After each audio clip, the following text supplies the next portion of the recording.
but that's still not sticking together, moaned Dan. I never said we should stick together. That was your idea, said Lucy. Then she put her arms round Dan and gave him a big kiss on the cheek. She liked Dan best when he seemed vulnerable. Cheer up, second-class traveller. I'm sure we're going to be all right. And with that she had gone, and Dan suddenly felt terribly alone. So alone, he felt he could pick his loneliness up in his hands and examine it. But even as he did so, he realised it wasn't Lucy's absence that made him feel empty inside. It was something else.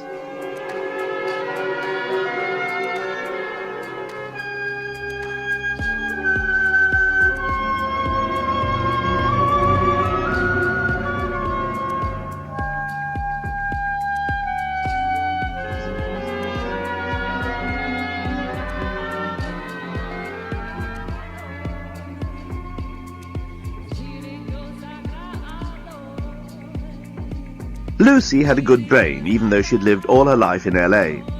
Despite the continual exposure to carbon monoxide and people from the film industry, she remained smart. She had trained as a lawyer and was well regarded in the firm where she practiced. Her speciality was entertainment law, but she still liked to use that brain of hers, and here was a good opportunity. Now, where would they keep the oxygen equipment? She actually said it aloud as she paced round the loggia at the top of the central well. Got it! Suddenly she knew exactly where to look. God, it was so great to be bright. She'd always thanked her stars that she hadn't been born a busty bimbo like some people she could think of. A department store, she told herself. A department store would have a plan of the store by the elevators, so... And sure enough, there it was. By the elevators, even though this wasn't a department store. She pressed a small button, and a large area of the floor lit up, displaying the plan of the starship Titanic. What's more, she could zoom in and out with a second control. This was better than anything they had at Macy's. Lucy slipped on her translator specs and read, Medical Center. That was where she'd find oxygen. And without waiting to take advantage of any of the special offers the plan of the ship assured second-class passengers they would be delighted with, she made her way to the starship's medical center. The medical center of the starship took up a whole 400-yard section of the main hull, under the embarkation level. It was dazzlingly new and clean, and it said, Hello, and welcome to the medical center of the starship Titanic. A place to enjoy and savor the good things of life while you still have it. Not just somewhere to be sick. We guarantee you will feel no pain once you have placed your credit card in our card care machine. Jesus, thought Lucy, could they do with a new copywriter? Her breathing was all the time becoming a little more difficult, and it was noticeably colder. She looked around for anything that might resemble an oxygen cylinder, and suddenly froze in a way that had nothing to do with the temperature. Unlike the rest of the ship, the medical center was not unpopulated. There were two people, or were they people? There were two figures on the floor, and one of them was looking straight at her. Lucy stared back. Somehow she knew, without a shadow of a doubt, that he was not human. He looked human enough, but there was a curious otherness about him. It was intangible, subtle, intriguing. Then she noticed he had the most beautiful orange eyes.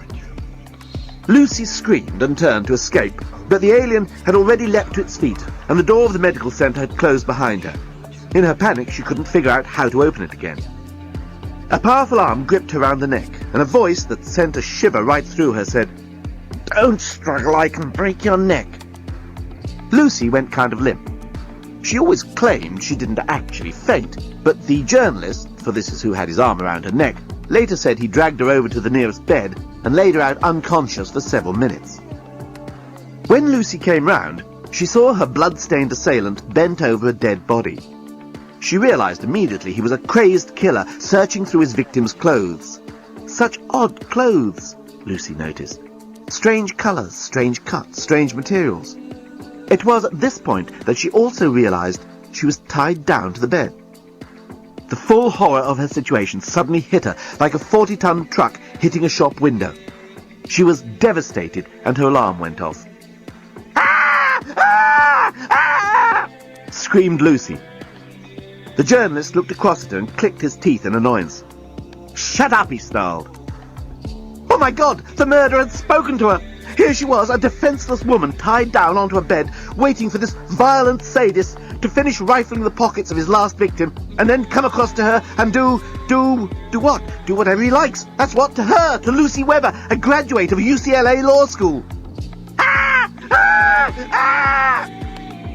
Lucy had never screamed so well or so effectively. A graduate of UCLA Law School! Unfortunately, the effect was not to bring Dan running to her rescue, but to attract the unwanted attentions of her murderous assailant. He came across and stared into her eyes. The screams died on her lips as she registered the cruel twist of his mouth, the sadistic glint in those beautiful orange-coloured eyes. The next moment, she saw his blood-stained hand move to cover her mouth. "Listen," said the psychopath. "There's a bomb on board this ship. It's going to explode and take us with it unless I can find it quick, so just shut up with the screaming. I can't think and it makes me crazy." God, thought Lucy, it was just like one of those films where the heroine is captured by the serial killer rapist and yet finds herself strangely drawn to him. What am I thinking about? Lucy suddenly brought herself up short. Ah! Ah! Screaming really seemed the only sensible alternative. "Didn't you hear what I said?" The killer rapist was now glaring into her eyes once again. Lucy felt her bowels go soft with fear and her breath grew even scarcer than it was. "There is a bomb. I have to find the bomb." Lucy went quiet and thought about this. A bomb was clearly not good news. The murderer returned to his victim and continued examining his pockets, of which there were rather a lot. Squaliontis had always been an expensive dresser, and you could always reckon on his suits having more pockets than anyone else's, that being the fashion of the day. Suffering supernovae, thought the journalist. I've never seen so many pockets. Why are you doing that? Lucy surprised herself with the steadiness of her voice. I'm looking to see if he's got a plan or anything to show where the bomb is, said the journalist. Why should he have? Asked Lucy. Stop asking questions, snapped the journalist. I just asked why. Because he planted the bomb. Oh, said Lucy, thank you. And then thought, why on earth am I being polite to someone who's just about to kill me? Maybe even rape me first. Or maybe he isn't. Maybe there were mitigating circumstances. Maybe the psychopath wasn't a psychopath. Maybe he was a caring family man with a flair for initiating excitement, who was resourceful in danger and yet prepared to submit to the will of a strong and loving woman. Is that why you killed him? Lucy felt surprisingly childish asking the question. Because he planted the bomb? I didn't kill him. Suddenly Lucy saw the murderer in a new light. For a start, he wasn't a murderer. In the second place, she noticed he was hurt himself. He seemed to be in some pain as he bent over the body. Perhaps he wasn't going to rape or kill her either. Ah-ha-ha! The journalist gave a yell that made Lucy jump. Have you got it? Lucy asked nervously. Shut up, said the journalist. He had a small piece of paper which he was now stuffing into one of his many pockets, although he didn't have nearly as many as Squaliontis. Hey, you can't leave me here! Lucy had gone from abject terror to incensed indignation in less time than most people could go from feeling okay to still feeling okay. I can't waste time, snapped the journalist. It may go off any second. And he made for the door. Don't leave me tied up in here with a dead body! Screamed Lucy. Something in her tone of voice, maybe the sheer volume of it, made the journalist stop. He turned and looked at Lucy in her power pinstripe, tied to the bed, her black hair falling across her face. Shit, he said. The actual Blerontin phrase was north of Pangolin, which was a particularly unpleasant suburb of Blerontis, the capital of Blerontin, but the meaning was shit. He limped over to the bed and untied Lucy. Just don't get in the way, he said. Don't talk to me like that, fired Lucy. Oh, you're going to be a great help, I can see that. And the journalist set off down the corridor towards the stairs up to the embarkation level. Wait, Lucy shouted after him. I've got to find a supply of oxygen. Forget it. But it's getting hard to breathe. Not as hard as it will be once we're tiny fragments floating in space, retorted the journalist. Lucy was by now running alongside him. Hey, you're an alien, aren't you? She suggested, as they waited for the doorbot to open the door to the second-class area. No, replied the journalist, you're the alien. This is a Blerontinian starship, in case you hadn't noticed. Point taken, said Lucy. Dan would never have talked to her like this. Oh my God! The doors opened and she took in for the first time the majestic sweep of the Grand Axial Canal second class. She plummeted and hit his head and gave him 6 penades as a tip, sang the gondoliers. Oh! The journalist gasped as he stepped down into the nearest gondola and missed his footing. Lucy caught him and held him for a moment. You're hurt, she said. Let's get on, he returned. We've no idea when the bomb is time to go off. Lucy helped him down into the gondola, and the singing stopped. Take us to the engine room, gasped the journalist, holding his stomach. Si, nitrogen-loathing respecters of pressed veal! And make it fast! Si! The gondola set off down the Grand Canal at no greater speed than any other. Lucy looked across at her former assailant. He was rocking backwards and forwards, hugging himself. Are you cold? Asked Lucy. She certainly was. But the journalist didn't reply. He just gritted his teeth, and Lucy suddenly realized he was in real pain. What happened? She asked, and touched his arm. That bastard, Scraliontis, stabbed me with a table lamp, growled the axe murderer. Lucy stifled a laugh. How can you stab someone with a... It had a sharp end, interrupted the journalist. Are you in pain? Asked Lucy. The journalist grunted. Lucy leaned towards him and moved his hands away from his stomach. The unfamiliar smell of a being from another world caught her unawares. It was not unpleasant, quite the contrary, but it made her head spin. Leave me alone, he growled. Let me look at it. Lucy pulled him back onto the pillow and tried to open his clothes, where the congealed blood was thickest. I have no idea how to undo this, she said. Thought seal, he said. And suddenly the garment opened, so that Lucy was able to pull it back and reveal the journalist's gouged flesh. Oh, it's nasty, she said. Look! Suddenly she made a quick movement. The journalist yelled, and she pulled a large shard of glass from his abdomen. The blood welled up again from the wound. I couldn't see it, he gasped. Thanks. And he held up a small packet. Here, he said. Oh, thank you, said Lucy. She accepted the gift in what she felt was an appropriately gracious way. What is it? A plaster, said the journalist. Stick it on before I bleed to death. Hey, lady, she say we ought to sing while passengers are in the gondola and not other way round, confided the gondola bot, clearly feeling the need for a bit of small talk. We think something may be seriously wrong. Just get us to the engine room, gasped the journalist. By the time they reached the engine room, Lucy had managed to convince the journalist that her name really was Lucy. But you know what that means in Blerontin? The journalist was in some pain from the laughter. He'd managed to stop at last, and Lucy was feeling a bit piqued. No, she said coldly. What does it mean? I can't tell you, he replied. I'd like to know. No, I just couldn't. What's so funny? Go on, you've got to tell me. Maybe when I know you better. Oh, it hurts. Well, what's your name? She asked. The journalist, replied the journalist. That's not a name, that's a job description. The journalist shrugged. On Blerontin, us news hacks aren't allowed individual names. It's an ancient law, something to do with avoiding the cult of the personality or something. I can't call you the journalist. Just call me the, he said, and opened the luminous blue doors of the engine room. A quick look inside drew his attention immediately to the small cabinet in the corner. The journalist strode straight across to it, opened the doors and glanced at the 2 buttons. Without hesitation, he pressed the one marked Press to Arm. Immediately a flap opened, and a large black steel egg with fins rose up out of the top of the cabinet. At the same time, a voice boomed out.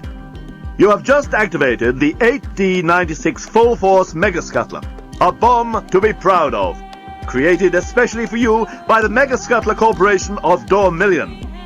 This will be a fairly big explosion, so please stand well back, about 22,000 miles. Countdown to detonation commencing at once. 1,000, 999, 998, 997. Lucy couldn't believe what she'd just witnessed. She looked at the two buttons again through her translator specs. Why, for crying out loud, did you press the button that says press to arm?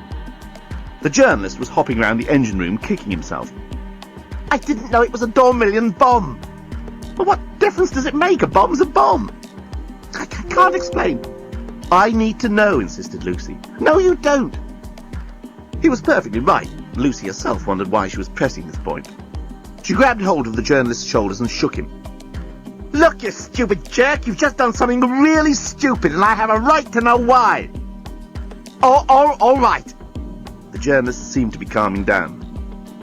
It's just that the Dormillion for press to arm is very similar to the Blerontin for please press dog.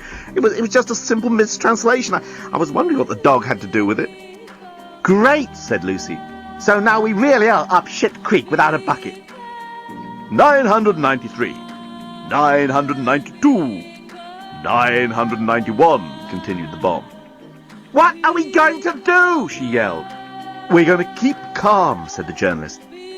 Good thinking, snorted Lucy, calling up her not inconsiderable reserves of sarcasm. You clearly have a mind the size of Arnold Schwarzenegger's humeral ligament. We're running out of oxygen, the temperature's rapidly becoming suitable for an Arctic winter on Pluto, you've just activated what was otherwise a harmless bomb, and now you have the nerve to tell me to stay calm! Who's Arnold Schwarzenegger? Asked the journalist. Ah! Lucy decided that a good scream was probably the wisest course of action under the circumstances. The journalist suddenly screamed as well. Lucy stopped her screaming and looked at him. I'm sorry, he said. It's just I can't think when you do that. Lucy felt stupid. I'm sorry too, she said. The journalist smiled and then, for no apparent reason, gave her a kiss on the cheek. Lucy was so surprised to be kissed by an alien, she simply stood there and heard him say, The clock is counting once every innim. That gives us about 16 Edos before it gets to 0. How long's an innim? Lucy wanted to say, but her mouth wasn't working. All she could do was stare into those strange and beautiful eyes as she heard him say, What we must do is find the lifeboats. Dan was still deep in argument with the desk lamp in the embarkation lobby. It was an argument that he had become familiar with over the years of Top 10 travel.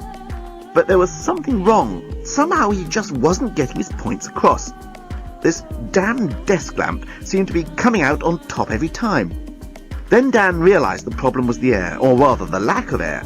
He just wasn't getting the amount of oxygen into his brain that a travel agent really needs in order to argue for a free upgrade.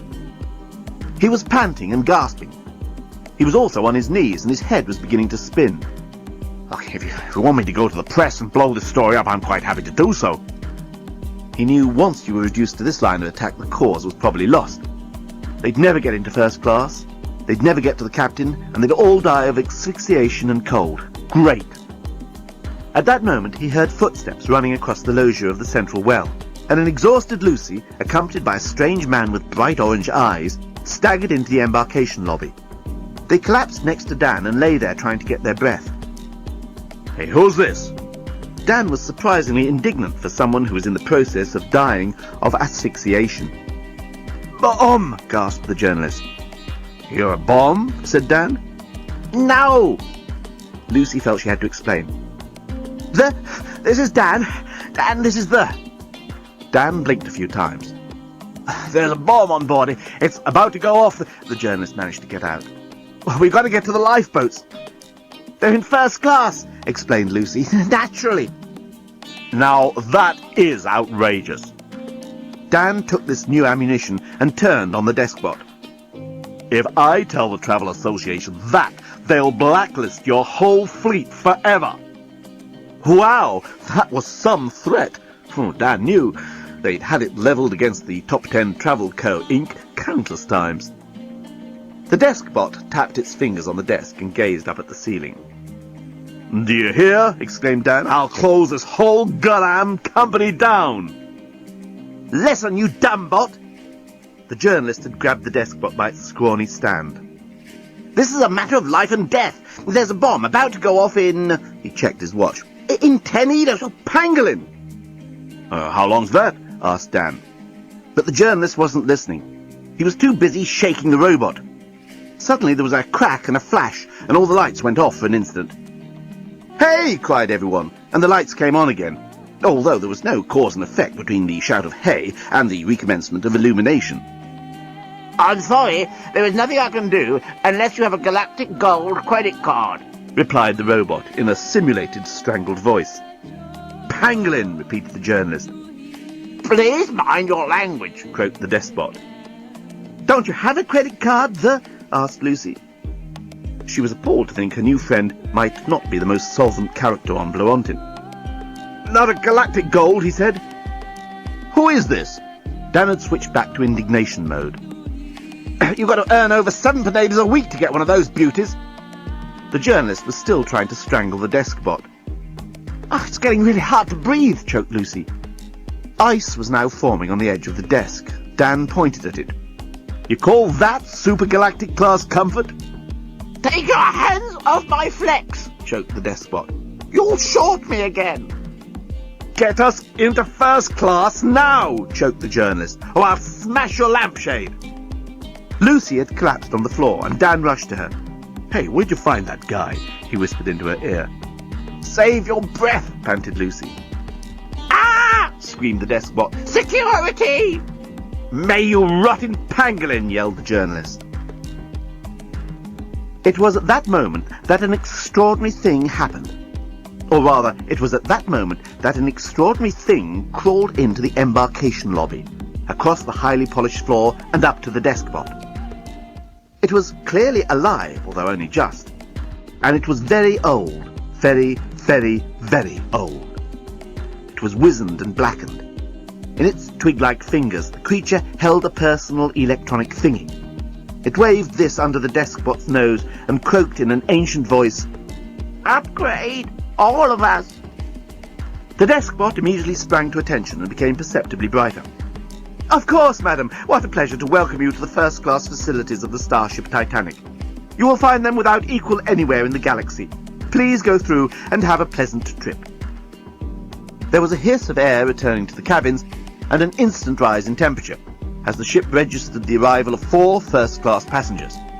The door to the first-class area swung open, and Dan and Lucy, the journalist and the ancient creature, stepped through into another and even more amazing world.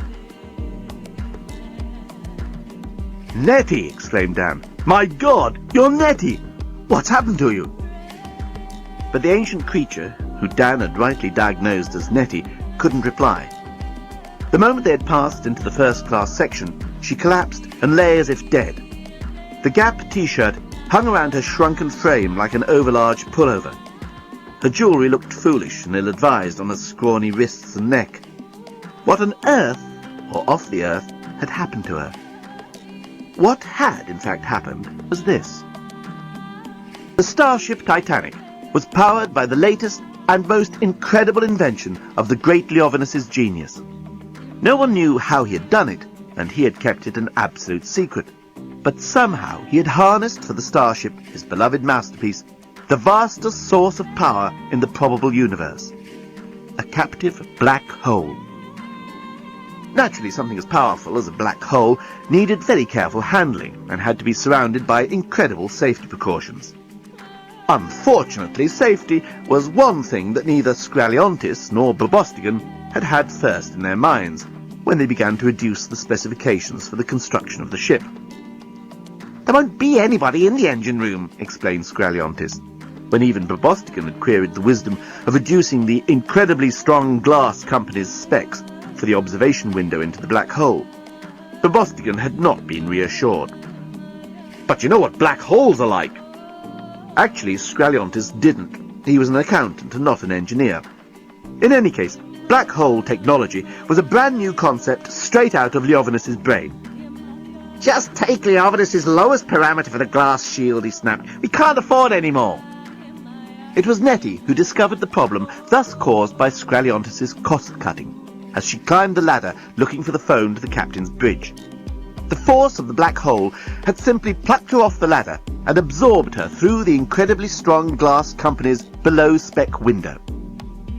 Once in the black hole, She had begun to spin around for, as far as her body was concerned, hundreds of years, travelling millions of light years round in tiny circles. Fortunately, she still had her personal electronic thingy on her, and this dutifully clocked up all the miles she travelled. Nettie herself didn't know how she had escaped. In fact, she had been thrown clear of the black hole when the journalist had short-circuited the deskbot. Nettie was, miraculously, still alive, and, even more miraculously, still had the presence of mind to realise that she had accumulated millions of light years of space miles, enough to get them all 3 upgrades to first class. "Less than 8 Eidos to go," exclaimed the journalist. "And that's assuming the bomb doesn't speed up its counting." What can I do about Nettie?" cried Dan, holding the ancient creature pathetically in his arms. "Oh, leave her! We've got to find the lifeboats!" And the journalist was off, running along the embankment of the Grand Axial Canal first class, with Lucy in close pursuit. "Come on, Dan," she called. "I can't just leave her," Dan yelled back. But they turned a corner and were gone. Dan tried to lift the ancient Nettie up, but even though she was emaciated and shriveled, he was too exhausted to carry her anywhere. "I can't leave you," he murmured, and stroked her hair. And now he looked around and, for the first time, took in the extraordinary vista presented by the Grand Axial Canal first class. If the word posh ever had any meaning, this was it. It was luxury. It was deluxe. It was expensive. It was also redolent with the operatic singing of the gondola bots. "He helped to chalk her tightrope walk so that the lovely lady wouldn't slip." Dan had always hated opera. "Let's go somewhere quiet," he whispered to Nettie. And he finally lifted her up and staggered into the nearest doorway. Lucy and the journalist had, meanwhile, discovered that the Star-Struck Construction Company, Inc. had not skimped on the signs to the lifeboats first class. There were big, reassuring signs almost everywhere you looked. They were illuminated, and some of them incorporated flashing arrows. Consequently, the two arrived at the lifeboat assembly station in less than a minute. "7 Eidos to go!" gasped the journalist. As he said this, both he and Lucy discovered that while they hadn't skimped on the signs, the Star-Struck Construction Company, Inc. had economized on the boats themselves. In fact, they had economized completely and utterly on them. Well, what's the point of providing lifeboats, reasoned Scraliontis to an increasingly nervous Probostigan, if there aren't going to be any passengers? "The bastards!" groaned the journalist. "We're done for. We'll be blown to little bits of drifting cosmos in exactly 6 Eidos 45 Inims." The journalist sank to his knees. The fight had gone out of him. He looked so helpless, so forlorn. Lucy couldn't help it. The thought of imminent destruction threw all the usual caution out of her mind. She leapt to a conclusion that she would probably not even have begun to recognize under normal conditions. "Oh, God, I love you!" And before the journalist realized what was happening, Lucy was all over him, kissing his mouth and running her fingers through his hair. "Ow, ouch!" the journalist yelled. Mind my wound!" I'm sorry, yelled Lucy. "But we've only got 6 Eidos left, whatever they are. I've never felt like this for anyone. The moment I set eyes on you, oh God, no one's ever going to know. Nothing matters anymore, but hurry, do something." And she was wrestling with his clothing. "I can't get it off. I told you it's thought sealed." His clothes suddenly pinged open, and the next minute Lucy had flung her pinstriped power suit onto the empty lifeboat ramp. Her fingers ran over the alien's body as she got on top of him. "Oh, God!" she cried, feeling the blood draining down into her lower abdomen like a rush of seagulls onto the last herring. "We've probably only got 5 of whatever those things are left." "Eidos!" The journalist tried not to yell out with the pain of his wound. "We've got 5 Eidos left. Oh, this is incredible. We don't do it like this on Blorontin." "Why not?" Lucy asked, although she didn't really care. "It's illegal." The journalist was grinning from ear to ear. "We're only allowed snork style, upside down and from above." "Oh, shut up!" Lucy was kissing him. "I had to tell you. I had to. I love you. I've always loved you. That's what's been missing. Ah! "Quick!" cried the journalist. They had only 60 Inims before the bomb exploded. Yes! They rolled and kissed each other, oblivious to the cold metal floor of the lifeboat ramp under their naked flesh. "Life is so short!" Lucy suddenly grabbed his hand and looked at his watch. It was totally incomprehensible. What's it say? 30 innims. Is that all? Yes, yes, I love you, cried Lucy. Oh, cried the journalist. And the two of them collapsed together as the clock clicked to 0. They lay there waiting for the forever-ending explosion that would terminate their brief affair. But, unlike the two lovers, it didn't come. Lucy was the first to speak. What's happened? I don't know, said the journalist. I don't know. At the same moment, Nettie suddenly managed to sit up on the couch on which Dan had placed her. Oh my God! There's only 5 minutes before the bomb goes off. 5 minutes, thought Dan. This is where, in a cheap novel, the couple, confronted by imminent oblivion, would suddenly make passionate love. It was a pity Nettie was now as old as she was. You've got to go and talk to it, she pleaded. What? I can't explain, just believe me. It's in the engine room. Hurry! What? Repeated Dan a bit gormlessly. Hurry! The engine room, speak to the bomb! Dan decided that, while gormlessness had its place in the human repertoire of reactions, now was neither the time nor place for it. He sprinted out of the beauty salon, which was apparently where they were, and ran down the length of the Grand Axial Canal, trying to ignore the inevitable chorus. She threw her arms around his charms and gave him 6 penades as a tip. The first thing Dan saw when he burst into the engine room was a large bomb sticking up out of a cabinet. A friendly sort of voice was booming out. 58, 57, 56, 55, 54. Dan couldn't think what to say. After all, he'd never addressed a bomb before. He didn't have a clue what sort of thing it would be interested in. Hello, he said. 53, 52, hello, 51, 50, replied the bomb genially. Any chance of you not exploding? Dan thought he might as well get straight to the point. No, 48, 47. Dan was not the most imaginative of men. He knew it, Lucy knew it, Nigel had known it. He was dedicated, hard-working, loyal, thorough, all those admirable and desirable things for anybody's partner to be. But leaps of the imagination were not his forte, and yet he had one now. He suddenly knew the one thing that bombs were bound to be interested in. Look, do you really want to do this? He asked. I mean, isn't it a bit self-destructive?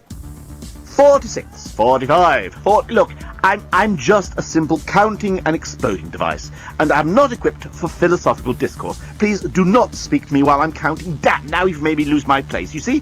Recommencing countdown. 1,999. 998. Got the sucker, thought Dan. He checked his watch against the bomb's counting. They had about 16 minutes before they needed to talk to it again. He turned and raced back to Nettie. As he ran, the thought of Nettie kept riffling his mind like a gambler's hands riffling a deck of cards. God, she was so intelligent. How had she found out about the bomb's weakness so quickly? The clarity of her intellect made him feel so ordinary and humble. But then he suddenly remembered how she seemed old and shriveled. He must have been seeing things. That couldn't have happened to the beautiful, gorgeous Nettie. And yet, it was then that Dan found himself thinking the most curious thought. Of course, it was terrible if something had happened to Nettie, and what had happened to her. But at least now, thought Dan, he might stand a chance of winning her. Lucy was putting her clothes on rather hurriedly.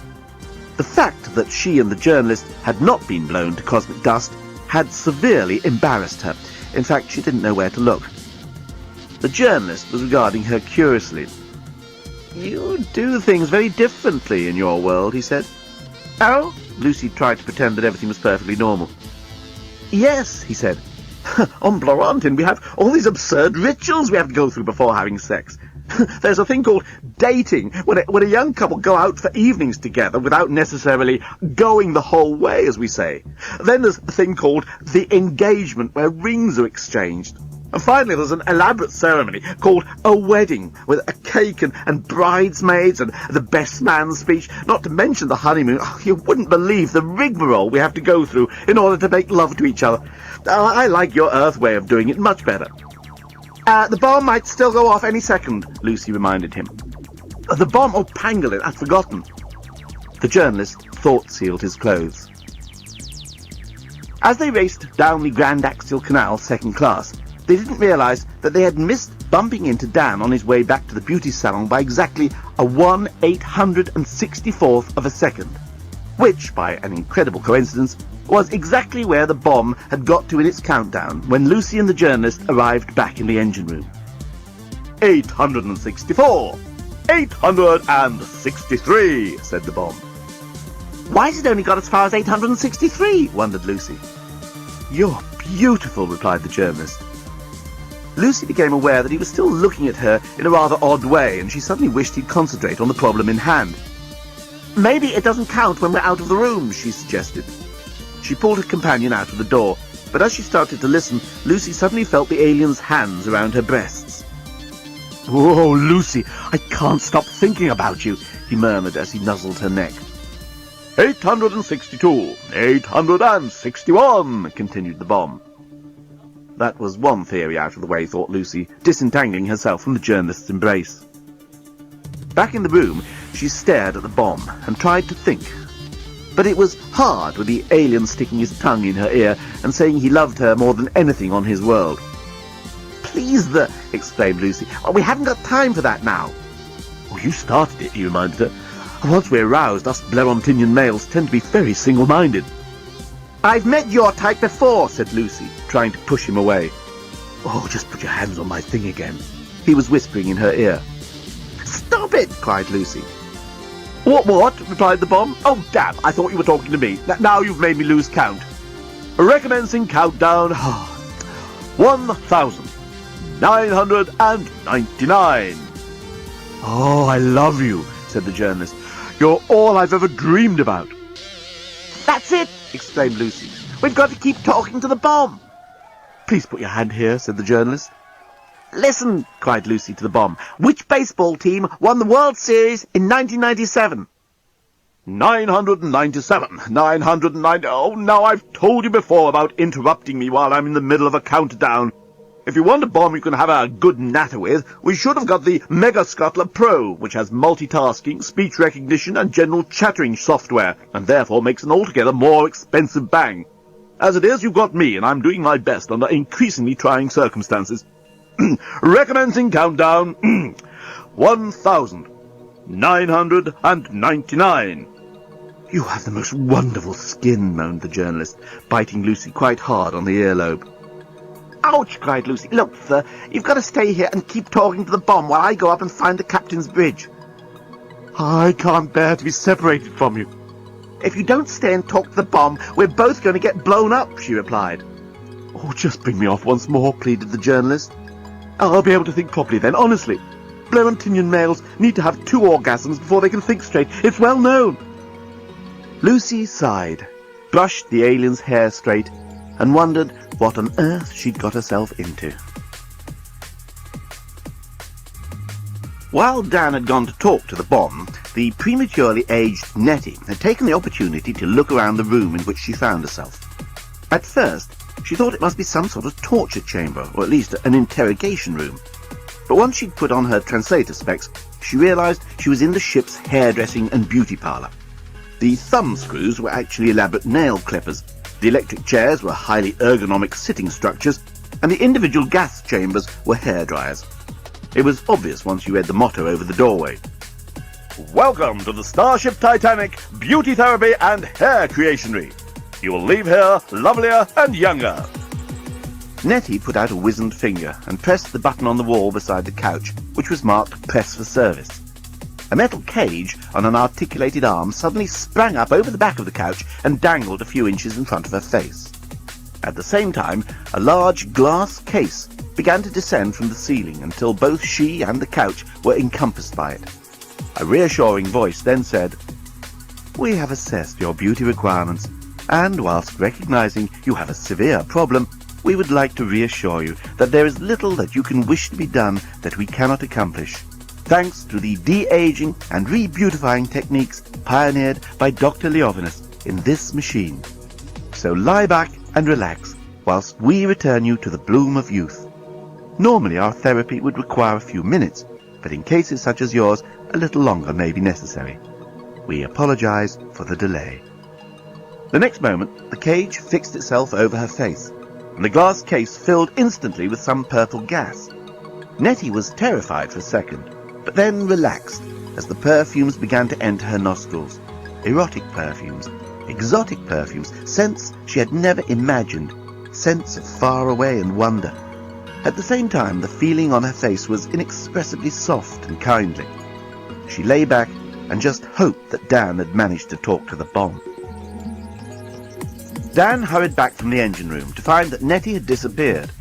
Where he'd left her was a glass case filled with purple gas.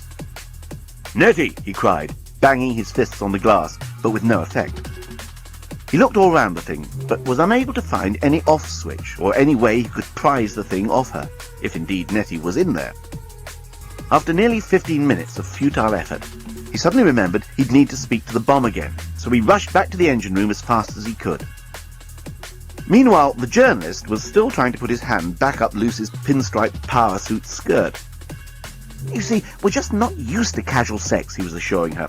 "Blairentinian women make such a fuss about it. You know, they want presents and they want to be treated nice and taken out to expensive restaurants and all that sort of crap. To meet a woman like you is just great. Let's do it again."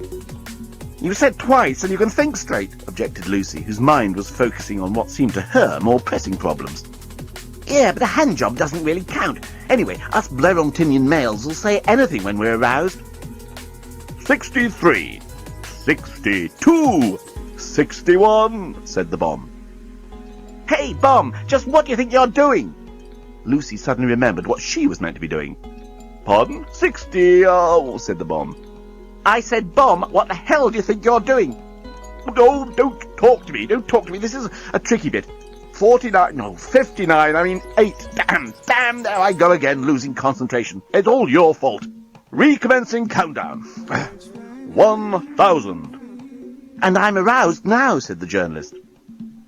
It was at that moment that Dan burst into the engine room. He found the alien, whom he'd already taken an agreeably violent dislike to, kneeling behind Lucy, apparently rubbing himself up against her back. Lucy shot to her feet. "Oh, Dan, thank God you didn't get blown up." 996, said the bomb. Am I interrupting something?"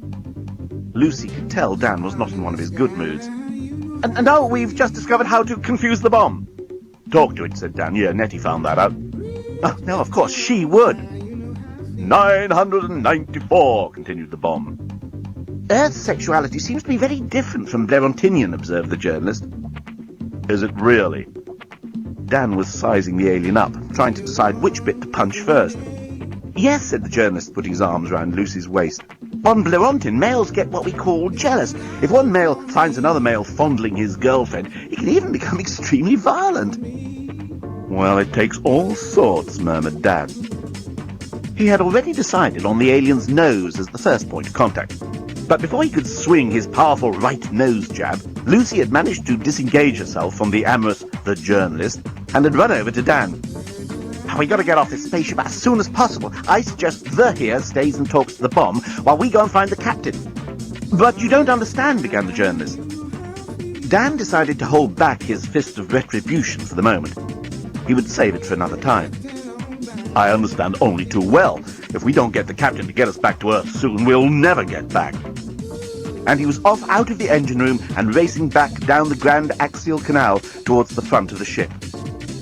"Look, it was great making love with you," Lucy said to the journalist, who was now standing behind her and attempting to fondle her breasts again. "But we've got to get back to the real world, our real world." And she tried to remove his hands from her blouse.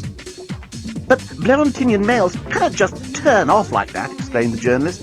"We need multiple satisfactions before we can return to a state of equilibrium." Lucy had attended self-defense classes for 2 years when she had just qualified for the law, and had always slightly regretted the fact that she'd never had the chance to put her skills into practice. Consequently, it was with some satisfaction that she suddenly realized this was such an opportunity. She decided to use the standard response to the amorous alien fondling you from behind assault. It was textbook stuff. She drove her right elbow hard into his stomach. "Oomph!" gasped the journalist. Then she swizzled half round, caught his left wrist, and threw him over her shoulder onto the engine room floor. "Oomph!" grunted the journalist. Lucy spoke to him firmly in her best lawyer speak. "Now you stay here and keep talking to that bomb while I go and find the captain." Then she was off out of the door, racing after Dan. "You don't understand," the journalist called after her. "There isn't any captain on this ship." But Lucy had gone. 970, said the bomb. "You don't know what you're doing," yelled the journalist. "You're going to need me." "Pardon?" replied the bomb. "I wasn't talking to you." "Oh, damn," said the bomb. "Recommencing countdown. 1,999.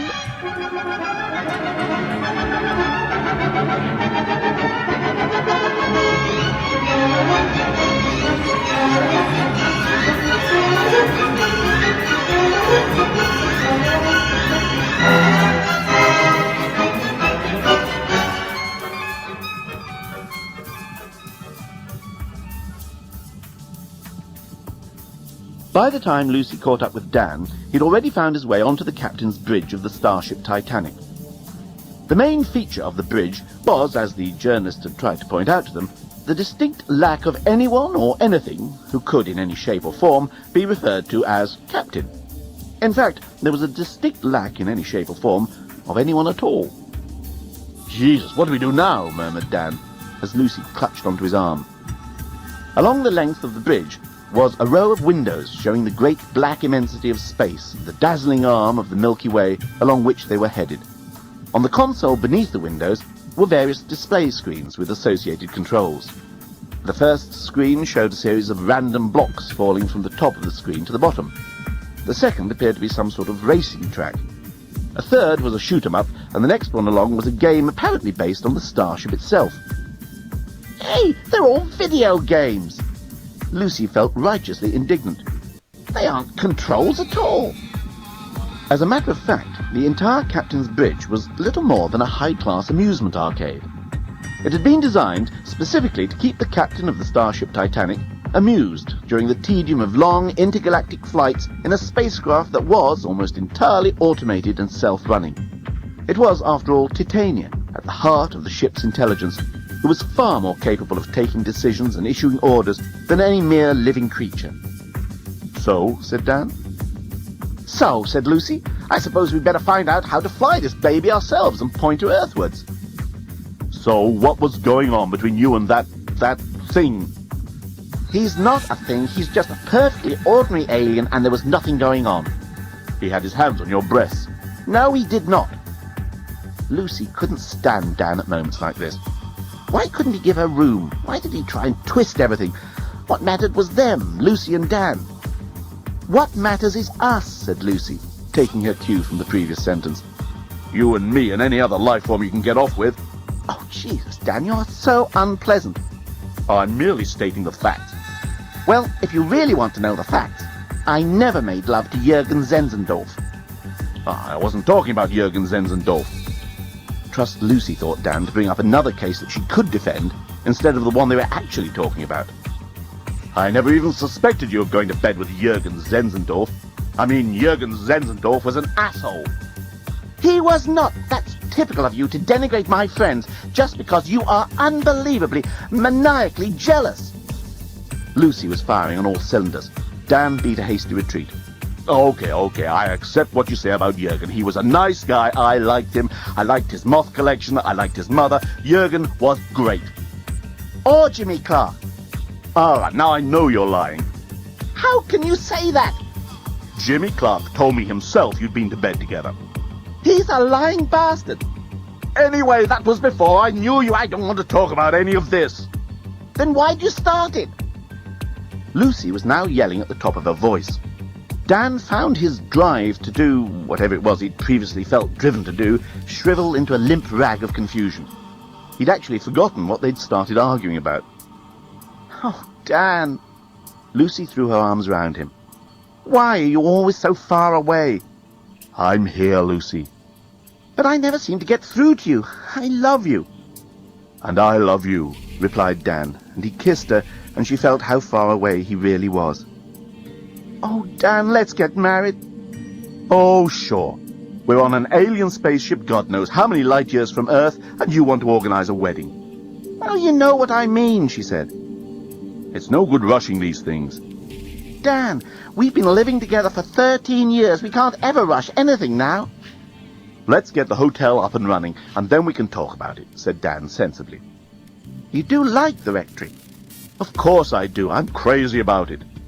Except that it doesn't exist anymore. We'll get it rebuilt. Nigel got a great deal on selling off Top 10 Travel. We'll rebuild it better than it was and make it the best little hotel in the goddamn world. If we ever get back. If we ever get back, agreed Dan. They looked round at the so-called Captain's Bridge, with its library, its video collection, its chessboards and card tables, its jacuzzi, billiard tables, cinema complex and gym, and they wondered how the hell they were ever going to find out how to control something that didn't appear to have any controls in the first place. Lucy, said Dan. Oh, don't start again. He wasn't doing anything. I wasn't talking about that, replied Dan. Good, retorted Lucy. 1 point scored. You know this video game that seems to be based on the starship itself? Uh-huh. Lucy was staring out of the windows above the console of games. Well, it's sort of changing. I know this is stupid, said Lucy, but you don't suppose that computer game isn't a computer game? You mean it might be an actual display showing those things coming towards us? By now, Dan was also looking out of the window. A squadron of small, clumsy-looking spacecraft were hurtling towards the starship. Dan checked. Their movements correlated exactly to the motion of the spacecraft on the video display. Oh my God, murmured Lucy. We're being attacked. At that moment, the journalist suddenly burst onto the captain's bridge. The ship's on automatic, he panted, but the Central Intelligence Corps is missing some of its parts. We can't control the ship unless we can locate all the missing bits of the system and get them back into place. Too late, said Lucy, and nodded out of the window. The starship was now entirely surrounded by the smaller spacecraft. The journalist muttered, Holy pangolin! A voice suddenly boomed over the ship's loudspeaker system. You are surrounded. Give up at once or we open fire. Quick, yelled Dan, pushing the journalist over to the console. How do we give up at once? I haven't the slightest idea, returned the journalist. If you refuse to give up, we shall open fire in 30 inims, said the voice from the enemy space fleet. We give up, yelled Lucy. But a voice merely echoed round the captain's bridge. Do something, screamed Dan. I told you, the ship's missing essential bits. I don't know what to do. The journalist was flipping controls as fast as he could, but to little effect. Since you refuse to cooperate, boomed the voice. We'll cooperate, just give us a chance! Lucy had climbed onto the console and was waving her arms at the spaceships in a desperate attempt to attract their attention. You give us no choice but to open fire. The space outside the starship suddenly exploded in light, and a terrific noise battered the mighty hull, deafening those inside. Lucy fell off the console, and Dan and the journalist both dived to the floor, where they lay trembling with their hands over their ears. There was then a pause. The voice boomed over the loudspeaker again. Do you surrender? Yes, we surrender, screamed all three occupants of the captain's bridge. Very well, you leave us no choice. Another almighty din broke out around the starship, and this time they could feel it shudder with the impact of the explosions outside. Then there was silence. The smaller spacecraft edged in a little closer. Then the voice was booming out again. Look, we don't want to damage the starship, but if you refuse to cooperate, you'll leave us no choice. The journalist had by this time found a sort of microphone. He pushed a switch and bellowed into it. Stop! Stop! We surrender! Stop! His voice boomed out all over the starship Titanic. There was a terrible silence. Then they heard the enemy for the last time. We shall hold you responsible for any damage done to the starship. With that, a wave of the smaller spacecraft peeled off from the main fleet and swooped towards the starship. Points of light spattered out from their guns, and the sound of ripping metal shook the great starship. Oh my God! Screamed Lucy. None of them could have told you how long the attack went on for, but it seemed like several lifetimes to the three figures huddled on the captain's bridge. The noise, the vibration, the crashing and bucking of the giant starship went on and on. Lucy found the journalist had his hands on her breasts, but decided not to say anything. When it was all over, they waited and then stood up, trembling and shaking. The first wave was returning to the main fleet. Meanwhile, a second wave was peeling off. "Here they come again," yelled Dan. And he and Lucy ducked down once more beneath the console. But the journalist remained standing with a curious expression on his face. Lucy and Dan braced themselves for the gunfire, but it didn't come. Instead, there was an odd, rather unmartial banging on the hull of the ship. "Yassicans," muttered the journalist. Lucy and Dan both assumed this was another alien expletive and remained under cover. But then the journalist nudged Dan and said, "Look." Dan cautiously put his head above the console and peered out of the window. The second wave of spaceships had pulled up all around the starship, and an army of short and stocky, space-suited figures was swarming over the hull, hammering and welding as they went. "What the blazes?" asked Dan. "They're repairing the damage," explained the journalist.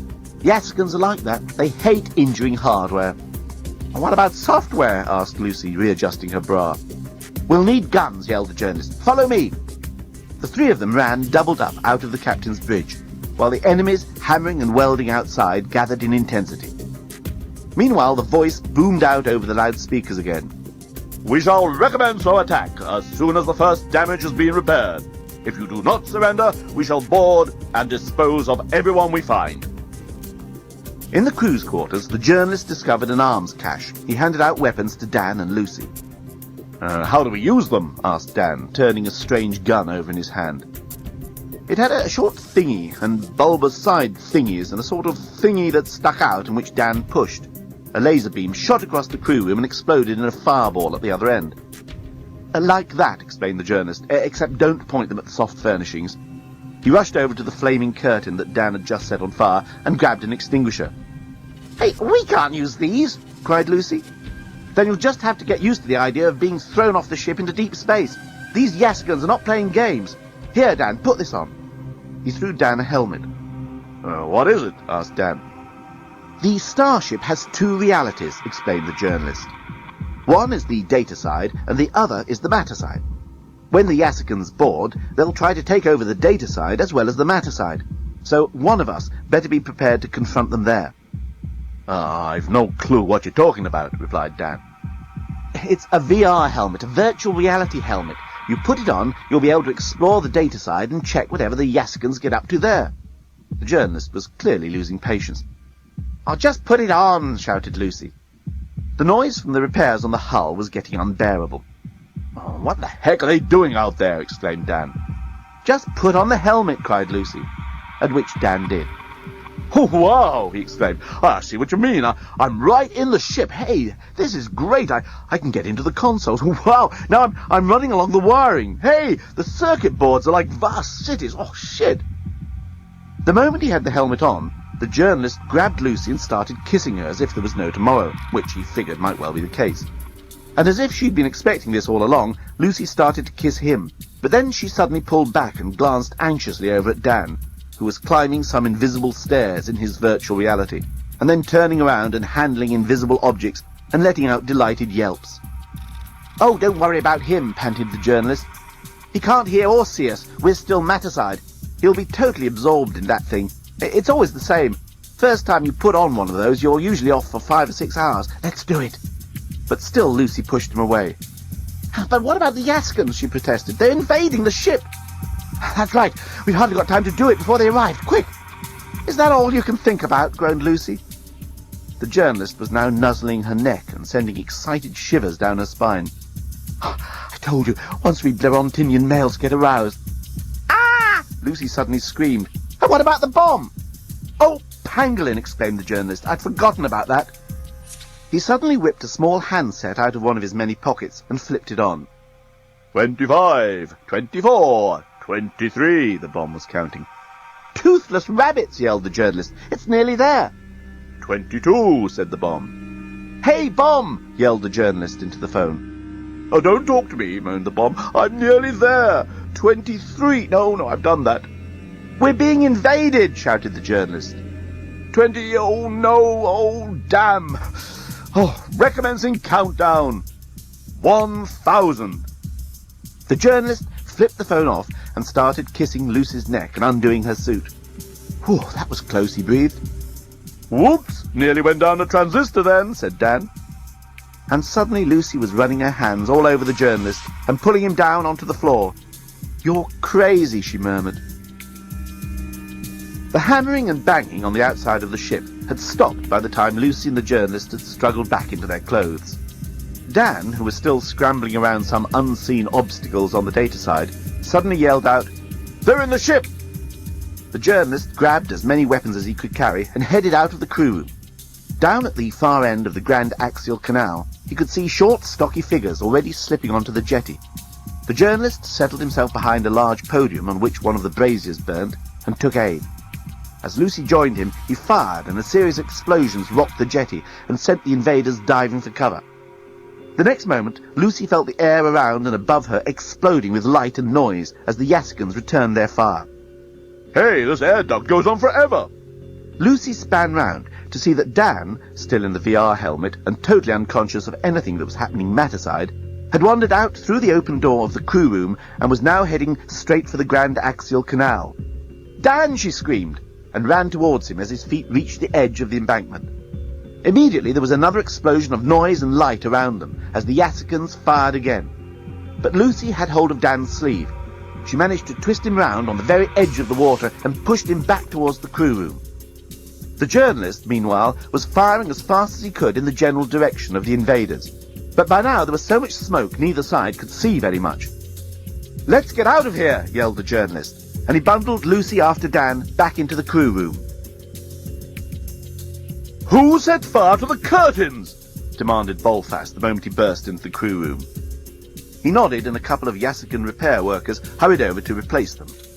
Bolfast had led his special assault group along a back service corridor to the crew's quarters, while Yelin and Asmal led the frontal attack along the main arteries of the starship. Bolfast loved the finish they had obtained on the service corridor ceiling. It gave him much quiet satisfaction in the dark of the night to reflect on the craftsmanship and the high quality of material lavished on even the working areas of the great starship. "Never was there another such construction in the entire history of our people," he used to tell his grandchildren as they sat around the evening hearth eating their dumpling stew and snore crackling.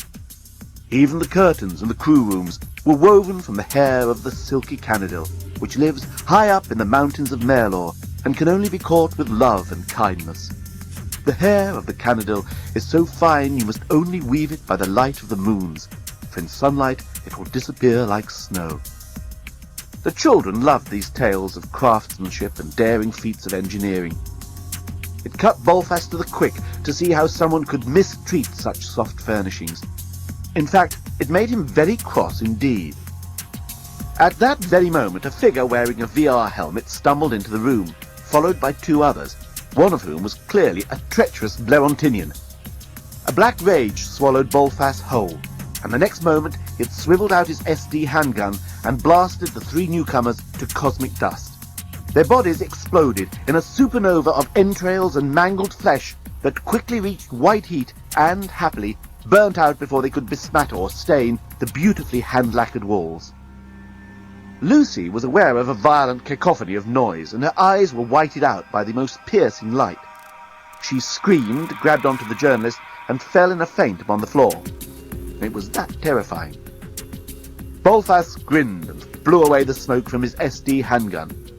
His anger assuaged, he twirled the gun on his finger and slipped it back into its holster. It has to be explained at this point that the Yasikans were a peace-loving, kindly race, dedicated to craftsmanship and sober industry. Many of them, however, were also prone to blind, bloodlusting rage when confronted by certain things, such as a disregard for fine workmanship. In the distant past, these rages had led to terrible destruction of life and property, and since the moods went as quickly as they came, they had also led to unendurable remorse for many thousands of these otherwise benign and caring folk. The Yasikan scientists had, therefore, developed the SD weapon. which, unlike the sort of hardware that most military scientists come up with, was designed to reduce death and destruction rather than increase it. The Simulated Destruction Weapon, or SD gun, gave the user the momentary impression of having wreaked the bloody revenge that his crazed fury craved, without actually doing any damage. It always surprised and stunned the enemy, but that was all. Lucy, not knowing any of this, was more than astonished to find herself still alive enough to hear the leader of the invaders demand, "You are under arrest. Where are the others?" "Hey, this is great. I'm going down one of the cybernautic neural pathways. It's like a water slide. Way excellent!" exclaimed Dan. "Take that stupid thing off his head," snapped Bolfas. The Yaskans had no time for virtual reality exercises. Their business was exclusively matter-side. Two of the invaders grabbed Dan and yanked the helmet off his head. "Hey, I was enjoying that.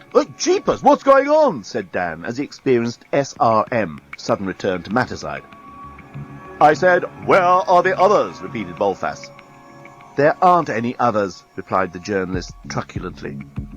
"Come on, I wasn't brought up in a Blerontinian state nursery. Who's running this ship?" Blerontinian state nurseries were infamous for turning out individuals of less than average mental agility, possibly owing to the fact that, for generations, Blerontinian governments had saved money on these establishments by forbidding any teaching to be done in them. Bolfas was getting irritated again. He'd just noticed the wretched finish on the mess tables. It had totally let down the high standards set by his own workmen on the other fittings in the crew room. Whoever had supplied the tables had used unseasoned linten pine from northern Blerontin, an inferior wood which would warp badly after a couple of decades in use. And, by the falls of Thacnic, they hadn't even concealed the end grain with housed joints.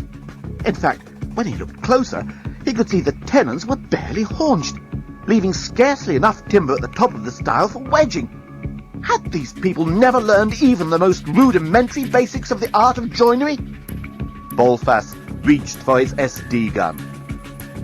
But before he could wreak his terrible and destructive revenge on the perpetrators of this slipshod botchwork, a miracle happened. The door of the crew room opened, and a vision entered.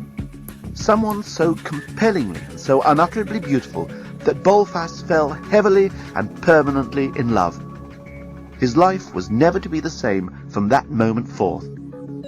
He lowered the SD gun and stared in childlike adoration. Nettie, who had just completed her course of rejuvenation in Leovanis's extraordinary beauty parlour, had not only regained her youthful complexion, her body had also returned to its former proportions. In fact, if anything, her waist was just that little bit thinner, her breasts just a tiny bit firmer, the swell of her stomach just a tad more rounded. She looked more lovely than ever, for despite the fresh bloom of youth that had returned to her cheeks, her face was also suffused with the wisdom that comes of having lived for several million light years. Old Leovanis certainly knew what he was doing. "Nettie," murmured Dan. "Who'd you say?" asked Bolfas absent-mindedly. "Hi, everybody," said Nettie. "Supposing we all introduce ourselves. I'm Nettie." "Captain Bolfas at your service," said Bolfas, springing to attention. "And these are Corporals Yarktak, Edimbop, Ragulaitin, Decembo, Luntfaga, Forzak, Kakit, Zimwidi, Dutaprak, Kazintinka Rigipittle, Persian Hacken, Ruth Kleetop, Spangler Widden, Brook Hammerdorf, Bunsley Water, Brudelhampton, Harsey Waddle, Unktimpota, Gol Hollywell, Dinsey Newt, Tidaloth, Cosimiwit, One Crocodile, Urkel Hameldrat, Inchby Wiglet, Samuel Liftoff, Buke Willinudget, he's a half-cousin by marriage of Buke Hammerdorf. "Hi, Nettie," said one of the Yassican invaders. "Barnes Apute," continued Bolfas, "Spig Halliwiller, Memsiportim, Itkip, Harlaw Freighter, Pulichit, Beekelmensdork, Appelsaftat, Buckhamster, Rintin Eaglebun, Bootintuck, Poodleasvan, Sump Cretor Cattlebird." "Look, I hate to interrupt," interrupted the journalist, "but there's a bomb on board this ship which is about to go off in..." He switched on the mobile phone. 10, 9, counted the bomb. "Hot pangolin!" exclaimed the journalist. "Silence, Blerontinian purveyor of shoddy goods!" shouted Bolfas, grabbing the mobile phone. "He's not a purveyor of shoddy goods!" exclaimed Lucy, who, if the truth were told, was a bit hacked off by the reaction to Nettie's entrance. 8, said the bomb. "Give me that!" screamed the journalist, flinging himself at the phone. Bolfast tossed it to Corporal Inchby Wiglet. 7, counted the bomb. It's down to 7, yelled the journalist. Take this Blerontinian bodger to the cells, commanded Bolfast. Corporals Spangler-Whiddon and Rintin Eaglebun grabbed the journalist in a half Nelson and marched him out of the crew room. 6, said the bomb, and Corporal Inchby Wiglet flicked the mobile phone off. These two as well, Bolfast was pointing at Lucy and Dan. No, cried Lucy and Dan, the bomb! But they were hustled out. Captain Bolfast, said Nettie in a cool voice, there is no time to explain. Please give me the phone. I'm afraid I cannot allow you to use it, Nettie, said Captain Bolfast, for security reasons. Such as? You might call for reinforcements. Captain Bolfast, you have my word that there is no one else on this ship as far as I know. You also have my word that there is a bomb about to blow us all to cosmic dust unless you give me that phone. Bolfast hesitated for a fraction of a second and then nodded to Corporal Inchby Wiglet. Corporal Inchby Wiglet hesitated even less than a fraction of a second and handed the phone to Nettie. Nettie switched it on. 2, said the bomb. Oh, bomb, said Nettie. This is Nettie, remember me? 1, said the bomb. How many 4s make 8? No, how many 4s make 8? 2, said the bomb. How many 2s in 6? 3, said the bomb. And how many times does 3 go into 12? 4, said the bomb. It paused for a moment and then continued. 5, 6, 7. Phew, said Nettie, that'll buy a bit of time. Why have you put this bomb onto our ship? Demanded Bolfast. Your ship, exclaimed Nettie.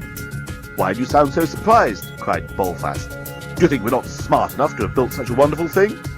Oh, no, replied Nettie. I didn't mean anything like that. It's just that you attacked the ship. It didn't seem like you owned it. Of course we own it. Nettie thought Captain Bolfast appeared a trifle defensive. Legally and morally, this ship is our rightful recompense for all the misery and hardships that we have suffered at the hands of the Blerontinians. Look, I don't want to appear stupid. Oh, you could never look that, Nettie, the captain assured her. Thank you. Nettie felt herself charmed by this short, fair stranger, in whose hands her fate apparently lay. But I don't know the background history to all this. And I will be delighted to tell you the whole story, dear lady. Bolfast gave her a deep bow. But first, it is my unpleasant task to ask you once again, why have you placed a bomb on this ship? We haven't. Nettie gave a little laugh that sent the captain's heart reeling after his wobbly knees. We're on this ship by accident. And she told Bolfast the whole story. How Dan and Lucy were about to turn the old rectory into a hotel with the money from the Top 10 travel agency, and how the starship had crashed into the house, how they had been invited aboard by a polite robot, and of all the things that had passed on the ship up until the invasion by the good captain's forces. When she had finished, there was a long pause until Nettie eventually added, and that's it, really. Bolfast seemed to suddenly recollect himself, as if he'd been in a dream while she'd been talking. He jumped to attention and clicked his heels in a most courteous manner. I understand perfectly, dear lady, he said, bowing and kissing her hand. Captain Bolfast increasingly looked as if he'd just stepped out of a Jane Austen novel. All we want to do is get back to Earth, said Nettie. Of course. Captain Bolfast clicked his heels again in that way that made Nettie wriggle inside with delight. I am entirely at your service. Come. And Nettie followed the captain, her high heels clicking on the beautifully laid floor of the work area. Dan wasn't quite sure why he was surprised to find that there were cells on the starship Titanic. It made sense in a way, he supposed, and yet they seemed totally out of place amidst all this luxury and elegance. The cell that he and the journalist had been thrown into was, as cells tend to be, bare and cold. It was also damp, which is certainly what you'd expect cells to be, but a bit surprising on such a technologically advanced vehicle. Oh, Lucy is such a good fuck, said the journalist, shaking his head in admiration. You're a lucky man. Look, said Dan, I hate to disabuse you, but on Earth our attitude to these sort of things is not the same as you Blerontinians. Oh, you're telling me, exclaimed the journalist. When Lucy first suggested we have sex, I could hardly believe my ears. She did what? Exclaimed Dan. Well, we thought that the bomb was going to explode at any second, and she just kind of Hey, come to think of it, do you think your other friend, what's her name? She suggested you make love. The blonde one, Nettie. Do you think Nettie knows about talking to the bomb? I don't believe Lucy suggested you make love, replied Dan. That was when I first realized how different sexual attitudes must be on your planet, replied the journalist. Dan went a bit quiet. In all the years he'd known Lucy, and what was it? Oh, it must be all of 13 years now, probably more since they'd been travelling at the speed of light, and in all those years he couldn't remember Lucy initiating a single sexual act. In the early days he would sometimes lie awake at night waiting to see if she would start, but he finally gave up. She was always perfectly happy to make love, but he just had to make the first approach. He'd always assumed that was just how she was. "Hey, jailer!" the journalist was yelling out of the bars. "There! Is that you?" Lucy's voice came from the cell down the row. "Lucy!" cried the journalist. "Pipes are pangolin! I want to screw the arse off you!" "Stop it!" screamed Dan, and he threw himself at the journalist. The two of them rolled around the sodden floor of their cell, with Dan punching and kicking, and the surprised journalist trying to defend himself. Dan, is that you?" Lucy was yelling. She could hear them fighting. "Stop that! We've got to save our strength! We've got to get out of here!" "Lucy's right!" the journalist panted. And suddenly the fight went out of Dan. Suddenly he found himself wondering why he was so jealous. "Why did you attack me?" asked the journalist. Dan was just about to explain the history of sexual mores on Earth when he stopped himself. "Look, let's just call a truce. Just don't talk about sex for the rest of the day, all right?" "Well, if you'd rather. But don't worry about me. I'm not shocked by the laxity of your Earth mores." "Just shut up about it for a few minutes." "Okay," replied the journalist. "Now," said Dan, "suppose you tell me everything you know about this starship that we're all stuck on, and then maybe together we can figure a way to get off it." "Dan, I love you!" shouted Lucy from her cell. "I love you too!" Dan shouted back. "Me too!" shouted the journalist. Dan fought back the urge to hit him and said, "Tell me what you know." And so the journalist told Dan about how the construction of the starship Titanic had bankrupted the planet of Yasaka, and how Star-Struck Inc. had then removed the construction work without paying their debts. He told Dan of the rumours of financial trouble that had dogged the building of the ship on Blorontin, of the suspected shoddy workmanship of the unmarried teenage mothers employed on the work, and how corners had been cut. He told Dan of Leovinus, the architect, engineer, artist, composer, and greatest general all-round genius in the galaxy, and how he had met him on the night before the launch. He told Dan of his meeting with Scraliontis, the accountant, who had told him of the bomb and the plot to scuttle the great starship and claimed insurance, shortly before plunging to his death after being attacked by a parrot. The journalist then told Dan how, despite his wounds, he had decided to stow away on board in order to get the great scoop that had always hitherto eluded him in his career as a journalist.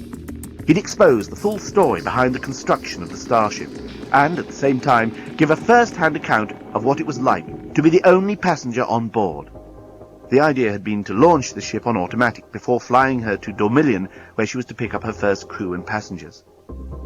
The journalist then told Dan about how the ship had suffered a SMEF, spontaneous massive existence failure, shortly after launch, and how it had crash-landed on some unknown planet in the unexplored backside of the galaxy. He finally described how, after the crash, he had heard cries coming from one of the curtains in the first-class dining room. He had then discovered Leovinus, where he'd been bound and left for dead by Scraliontis. The journalist had freed him, and then tried to stop the old man from rushing off the ship, but to no avail.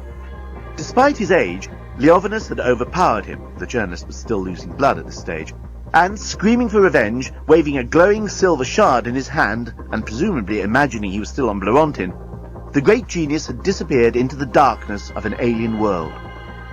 "Captain Balthas wants to see you." Their jailer suddenly cut across the long story. He jangled his keys as he opened the door to the wretched cell and pulled the journalist out. Captain Balthas had escorted the beautiful Nettie to the captain's bridge. There, he had invited her to take a little tea and some cinnamon biscuit, while he made the necessary arrangements to fly the great starship back to the planet Earth. Without wishing to sound disrespectful, he explained to her, It is not a planet with which I am familiar, although of course it must be the most delightful world to be the home of someone as lovely and charming as yourself." He bowed, and Nettie felt the thrill of being treated like the heroine of Northanger Abbey. "I'm sure you're more than capable of guiding us home," she said, lowering her eyes. "Ah, my dear lady," exclaimed the captain, "it is not I who will guide the ship, but the ship itself. The exact location of the planet Earth will have been recorded in the starship's Central Intelligence Core. Although none of us have any idea where your planet is to be found, all I have to do is tell Titania, that is what Leophanus named his cybernautic system, and she will relocate it and take us there." Captain Bolfas pressed a small button in one of the consoles next to a video game based on a recent Blerontinian film, and that is where the novel suddenly ceased to be won by Jane Austen or even Catherine Cookson. "Bath farthinghasts!" exclaimed Bolfas. "I'm getting no response." Nettie, who had felt the Earth and home to be very close indeed, a mere button push away, now saw it suddenly recede into deep space. "Captain Bolfas!" Corporal Buke Willie Nudgett, the cousin by marriage of Corporal Buke Hammerdorf, had just arrived, out of breath and nervous. The Central Intelligence Corps! Someone's removed the vital functions!" Bolfas turned to Yellin, who was busy with one of the shoot-'em-up games. "This is the work of that Blerontinian vandal. Bring him up at once!" By the time the journalist was thrown at his feet, Bolfas had become quite angry. Not as angry as if he had known about the substandard materials used for the railing around the central well, or if he had known about the scandalous lack of finish in the bilge and rubbish disposal wastes, where the unmarried teenage mothers had been told not to rub down or even varnish, but still pretty angry. "What have you done to Titania's brain?" he roared. The journalist stuck out his chin and said, "I can only give you my name, rank, and number." "This isn't the Great Escape!" exclaimed Bolfas, swivelling a light into the journalist's eyes. "Tell me what you know, or I shall let Horst here do his worst." The Great Escape is the name of a famous Blerontin film celebrating the true story of how the cream of the Blerontinian space fleet, held prisoners in the supposedly impregnable fortress of Drat Krona, contrived a mass escape. Oddly enough, it also starred Steve McQueen. "My lips are sealed," countered the journalist, turning his head away. "Very well, you leave me no choice," snarled Bolfas, and he struck the journalist across the face with his leather glove. "All right," said the journalist. "I'll tell you anything you want, anything." "Don't you want to be tortured a little more first?" "No, I'd rather tell you now." "Oh, very well. We know you've sabotaged Titania's brain to prevent us returning to Yasaka. Tell us what you've done with the parts." The journalist looked surprised. "Scratleontis didn't tell me about that part of the plot." "What plot?" Bolfas secretly admired his Blerontinian adversary for his ability to remain cool under circumstances when a lesser man would have cracked. It's a pity, he thought, we aren't fighting this war on the same side. On the other hand, we're not actually fighting a war at all. Bolfas made an effort to pull himself together. The journalist then told everything he knew about Scraliontis's and Bobostigan's plot to scuttle the great starship and claim the insurance. Bolfas listened in white-faced anger. Nettie could see the rage boiling up within him. "It's not this fellow's fault," she cried out. Bolfas hesitated. His hand was already on his SD gun, but something in the tone of Nettie's voice stilled the fury inside him. He left his gun alone. "They were on the ship the night before the launch," said the journalist. "They wouldn't have wanted to attract attention by going in and out of it, so I imagine whatever they took out of the Central Intelligence System, they'll have hidden somewhere on board." "Sounds feasible," said Asmal, the other Yasakan commander, who up to this point had been doing fantastically well at the Tetris game. "Very well," said Bolfas. "We will search the ship from prow to keel. Those parts must be found, or we will never get Nettie back to her own planet. Indeed, we will find it hard enough to limp back to Yasaka as it is." "I think we can make it, Captain," said Rodin, the navigational engineer. "We are in the Starius Zone ED 3278 of the Proxima Betriel section of the Inner Galaxy. I can get us home by dead reckoning, so long as Asmal can get manual control of the ship's power." Asmal nodded. "I have control now of enough functions to be able to steer, but it will be a long trip." And so the great starship Titanic turned its vast bulk in the star-bright darkness of space and began its weary journey back to the planet of Yasaka. The search for the missing parts of the starship's brain proved more difficult than anyone could have anticipated. This was mainly owing to the fact that the ship's robots were becoming increasingly eccentric in their behaviour.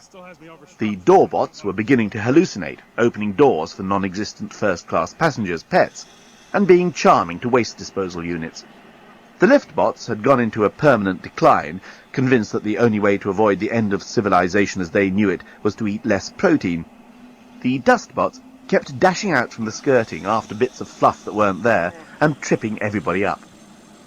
But the biggest problem was in the main bar of the ship, where the barbot was trapped into some strange cyberpsychotic loop, despite the fact that they could all clearly see a piece of Titania's brain amongst the coloured glasses and bottles on the shelf behind him. "Yes, yes, sir, Jeff be with you. Cock this tail mix, have you just, sir?" The barbot veered between the charmingly incomprehensible and the belligerently drunk. "Just give us that piece of cyberware on the shelf there," tried Corporal Gol Hollywell, but the barbot simply bit his nose. "Ow!" cried Corporal Gol Hollywell. Every attempt to climb over the bar and get at the object was met with a surprising show of force from the barbot, and the peace-loving Yassicans were forced into retreat.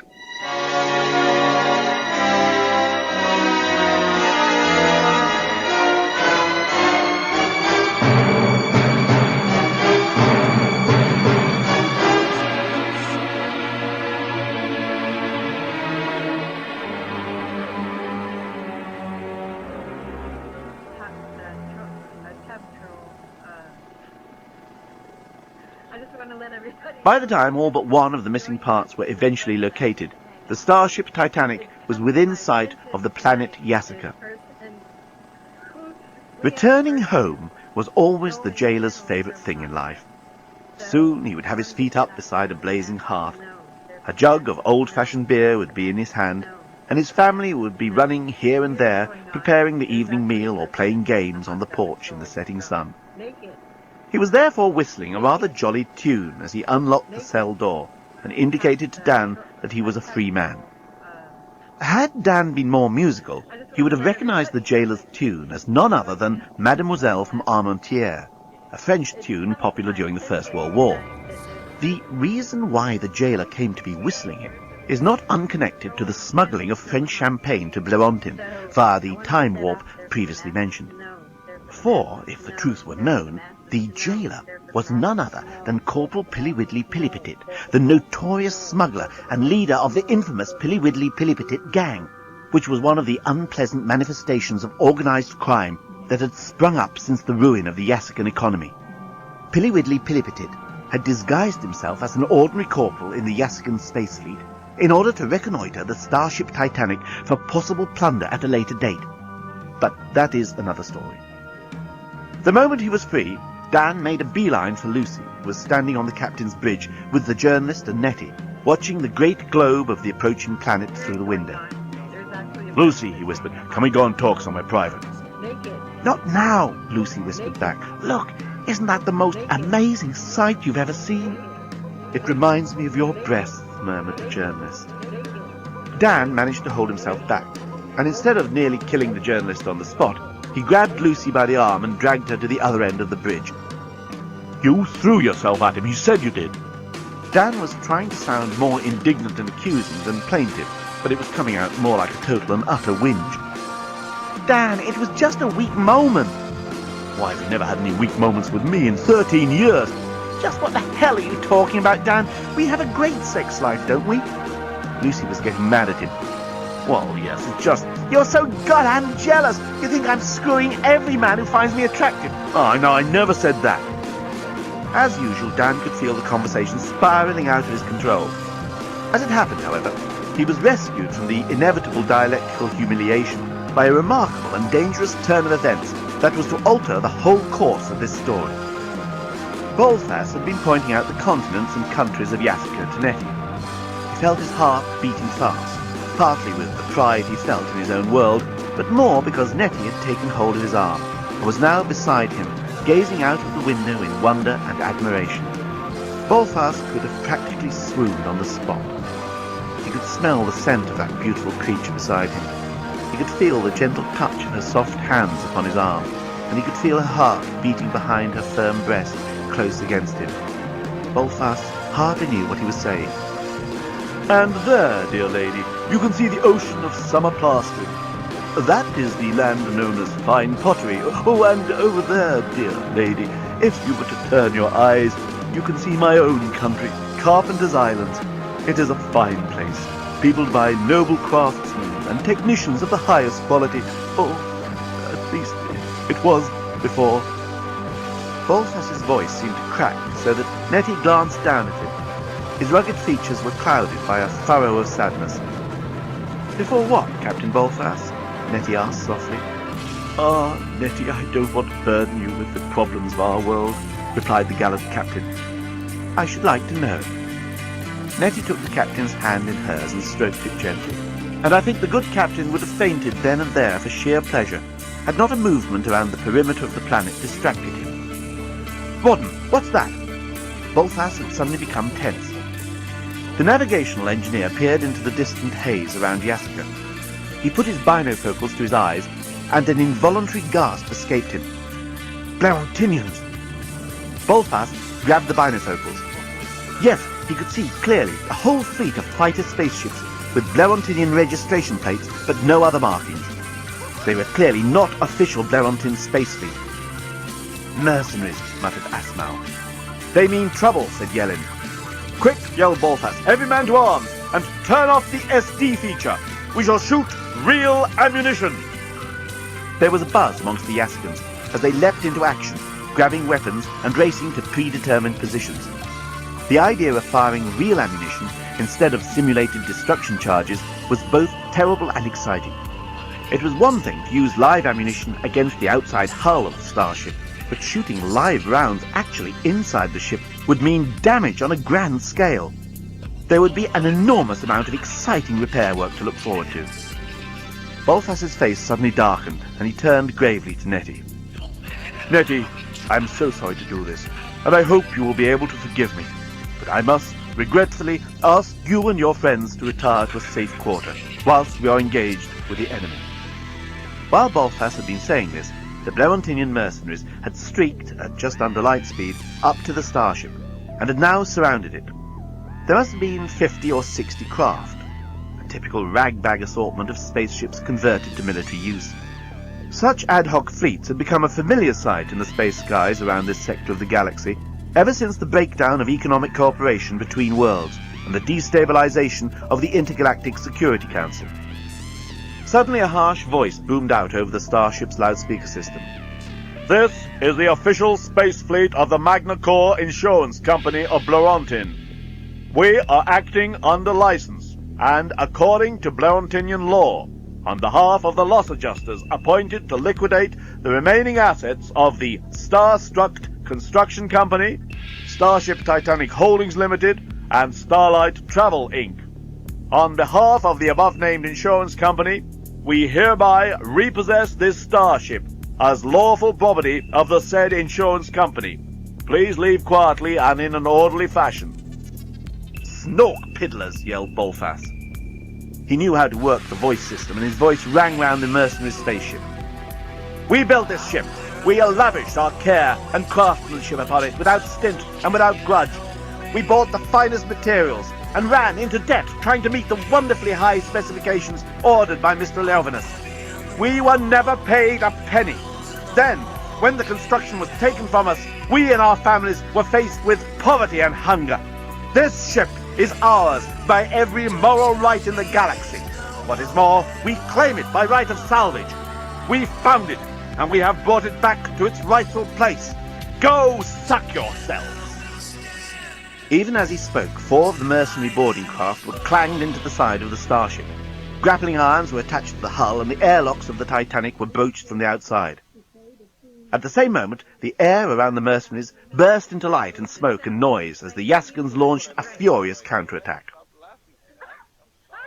All this while, Nettie, Dan, Lucy, and the journalist had found themselves back under arrest and being hurried towards the cells by half a dozen agitated Yasican guards. They were about halfway along the Grand Axial Canal when an advance patrol of Blerontinian mercenaries suddenly burst out of the embarkation lobby and opened fire. The three Earth people and the journalist threw themselves onto the floor, but the Yaskans, used as they were to SD weapons, hesitated for a second, and in that second they lost it. Corporal Inchby-Wiglet and Corporal Kazitinka-Rigapiddle made it to the deck, but Corporals Yarktak, Bunsleywater, Tiddleoft and Forsab received direct hits. They clutched their chests and their weapons clattered to the floor. Nettie was the first to throw herself onto one of the fallen weapons, and without hesitation she turned it on the mercenaries. Considering she had never even handled a shotgun back on Earth, Nettie seemed to master the Yassican blaster with remarkable ease. It seemed obvious to her where to hold it, and she'd noticed the trigger just below one of the firing chambers. She aimed it, squeezed the trigger, and flame blasted out of the barrels, and 2 mercenaries fell to the ground. "No, no!" yelled Corporal Inchby-Wiglet in alarm. "Aim above their heads!" "Not on your life!" yelled Nettie, and brought down another Bleontinian. By this time, Lucy, Dan, and the journalist had each grabbed hold of another of the spare weapons, and started blasting away at their attackers. Their Yassican guards were clearly shocked. The Bleontinians, for their part, were taken totally by surprise. They were used to standing up to the fury of Yassican SD guns, and, in extreme circumstances, they were used to Yassicans firing over their heads. But this was something new. It was also very alarming. The few Bleontinians who remained standing looked at their fallen comrades. They looked back at their adversaries, who even now were blasting straight at them, and, without waiting for another volley to hit them, they turned and fled. The Yassican guards were flabbergasted. Never in the history of their nation had Bleontinians fled before Yassican gunfire. Nettie, meanwhile, had raced forwards to the doors of the embarkation lobby. There she continued to blast away at the retreating Bleontinians, but the mercenaries were already back in the airlock and had slammed the door shut. "Mind the paintwork!" gasped Corporal Inchby-Wiglet. "Well done!" cried Dan, who had just reached Nettie. She was breathing hard, and Dan could feel the heat coming off her body as he stood close behind her. Suddenly she spun round. "Oh my God! The bomb!" She pulled the mobile phone from her pocket. "2," said the bomb. "1." "Hi, Bomb, it's Nettie." "Hi, Nettie." "Are you all right, Bomb?" There was silence. For a moment Dan thought they'd lost it. "Bomb, are you there, Bomb?" Nettie called into the phone. But still the bomb didn't reply. Dan grabbed the phone. "Bomb!" "Oh, of course, let the man do it," said Nettie.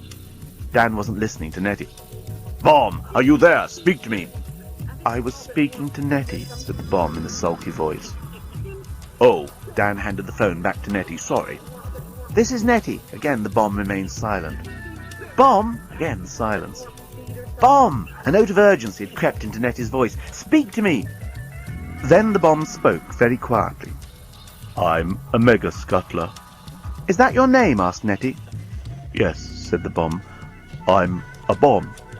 "I know you are," replied Nettie. "I like hearing your voice, Nettie." "I like hearing yours, Bomb." "You're not just saying that." "No, I'm not. For an electronic voice, you have a very soft one. It's nice." For a moment, Nettie thought the bomb was crying. "Won't you start counting down again for me?" "If you'd really like me to." "Oh, yes," said Nettie. "Very well," said the bomb. "I'll count. Just for you, Nettie. But this is the last time. 1,999. Nettie had been so intent upon her purpose of stopping the bomb that she hadn't realized how terrified she'd been. But the next moment she found out. Her knees gave way, and she fell into Dan's arms that were suddenly there to catch her. Bolfas stood on the captain's bridge of the starship Titanic and could not believe his eyes as he watched the Bleontinian mercenaries beat a retreat into their boarding craft. "What on Yassica's going on?" he exclaimed. "Bleontinians don't just give up like that. They usually fight to our last man." But for good measure, he ordered another salvo of spacefire, and the blackness around the mercenaries' craft exploded again with light and noise. In less time than it takes for a snork to poop on a plate, the ragtag flotilla had turned about, and with a blast of white-hot rocketry, the Los Adjustas space fleet disappeared into the stars beyond the beautiful green planet of Yassica. At that very moment, Dan and Nettie burst onto the captain's bridge again. "You should be in the cells," snapped Bolfas. "They shot straight at the enemy!" Corporal Inchby-Wiglet had suddenly appeared behind them. That's why the mercenaries ran off. We've got to do something about the bomb, cried Nettie. It says this will be its last countdown. Bolfas looked very grave indeed. You aimed directly at the Bloemtinians, he said. Well, is that what you meant to do? Asked Nettie. No, it is not, exclaimed Bolfas. We have a strict moral code. But, my dear lady, I'm sure you didn't mean to actually aim at them. Well, of course you did. Dan was getting a bit short-tempered. It's the only way to stop them. What are we going to do about the bomb? They ran off like Zippo as soon as they realised Nettie was firing at them, exclaimed Inchby Wiglet enthusiastically. I shall have to put you all under arrest. Captain Bolfas, said Nettie in her most charming voice, we are ignorant of your ways on Yasaka and can only react as Earth people. And on Earth, I'm afraid, people aim to kill and maim each other. That's what weapons are for. I don't like it, but that's how it is. We didn't mean to infringe your code of honor. We just tried to save you and the starship from the loss adjusters. Now listen. And she flipped on the mobile phone. 922. The bomb was still counting. We've got 13 minutes. Very well, said Bolfas, still stern-faced. We shall have to apologize to the Bloemtinians. But they were trying to kill you, exclaimed Nettie. That is because they have no moral code that forbids them, replied Bolfas with undeniable logic. I shall write the letter of apology as soon as I get a spare moment. If we don't do something about the bomb, exclaimed Dan, we're all of us going to be nothing but spare moments. You are right, said Bolfas. I shall have it defused at once. Nettie insisted on being with the bomb while it was defused. I feel I owe it to it, she said when Dan tried to dissuade her. Besides, if it goes off, it doesn't matter where on the ship any of us are. The Yaskan bomb disposal expert agreed as he put his tool bag down beside the bomb. 434, said the bomb. Hi, bomb, said Nettie. 433, said the bomb. Nettie somehow knew it was not going to let itself be interrupted. This was the last countdown. How are you feeling, bomb? Nettie asked. Please don't talk to it while I'm defusing it, said the bomb disposal expert. It could be dangerous. Have you got enough time? Asked Dan. 432, said the bomb.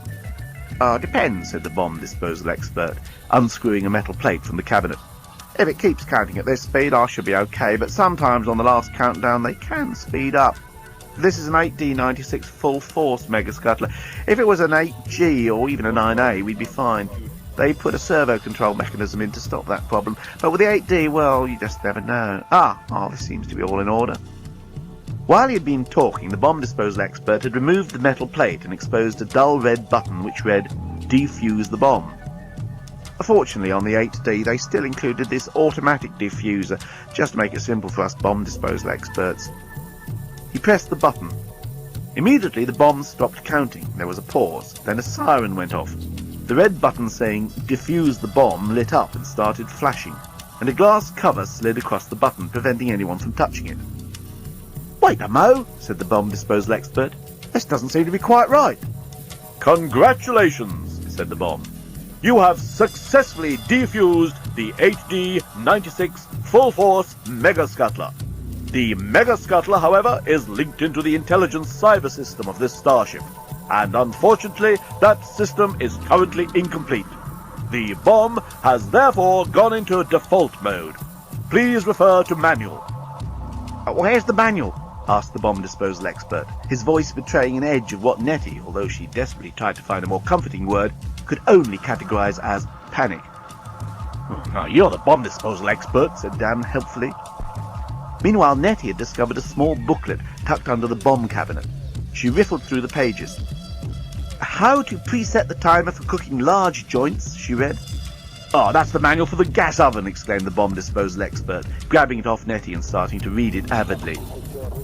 Any technical manual was of interest to a Yasikan. It was the sort of thing in which they could always find solace and escape, especially when under pressure. Meanwhile, Dan and Nettie scoured the engine room for the right manual. By the time the bomb disposal expert said, Look, it has the self-cleaning function, Dan had found the easy-to-use manual for the 8D96 Full Force Mega Scuttler, your user-friendly bomb, stuffed behind some water pipes. The 8D96 Full Force Mega Scuttler is designed to be the ultimate user-friendly exploding device, he read. All operations are simple and self-explanatory. Oh, give me that. Cried the bomb disposal expert, snatching the manual from Dan's hands. A default mode, he read. Once the bomb has gone into default mode as a result of an incomplete intelligence system on board ship, the following conditions will apply. You will not be able to reach the defuse button. You will not be able to touch the bomb or the bomb cabinet. You will not be able to do anything anymore to the bomb, so leave it alone. Do you understand? Good. The 8D-96 full-force Mega Scuttler will now explode in exactly 6 dormillion days from the commencement of default mode. Shit, said Dan. Shit, said Nettie. Shit, said the bomb disposal expert. How long is a dormillion day?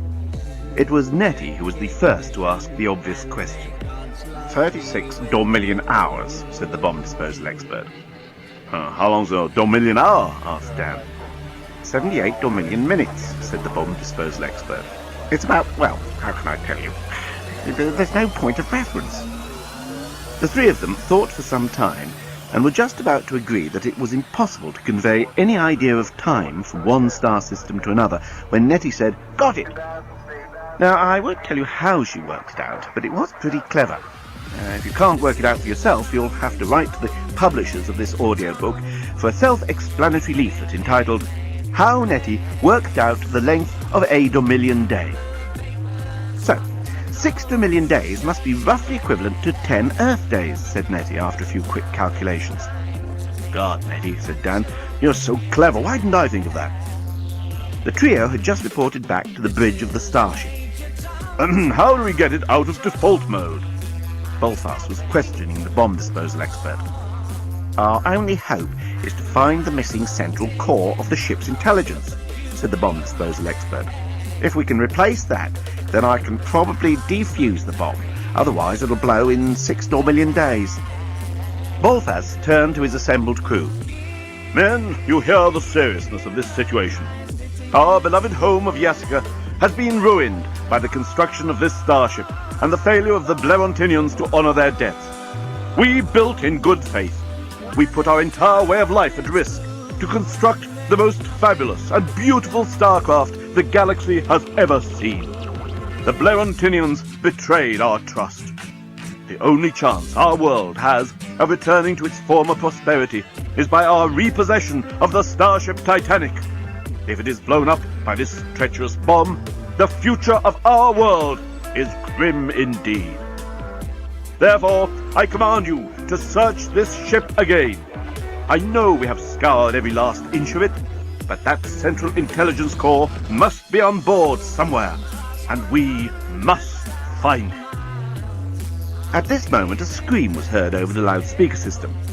Lucy! Exclaimed Dan.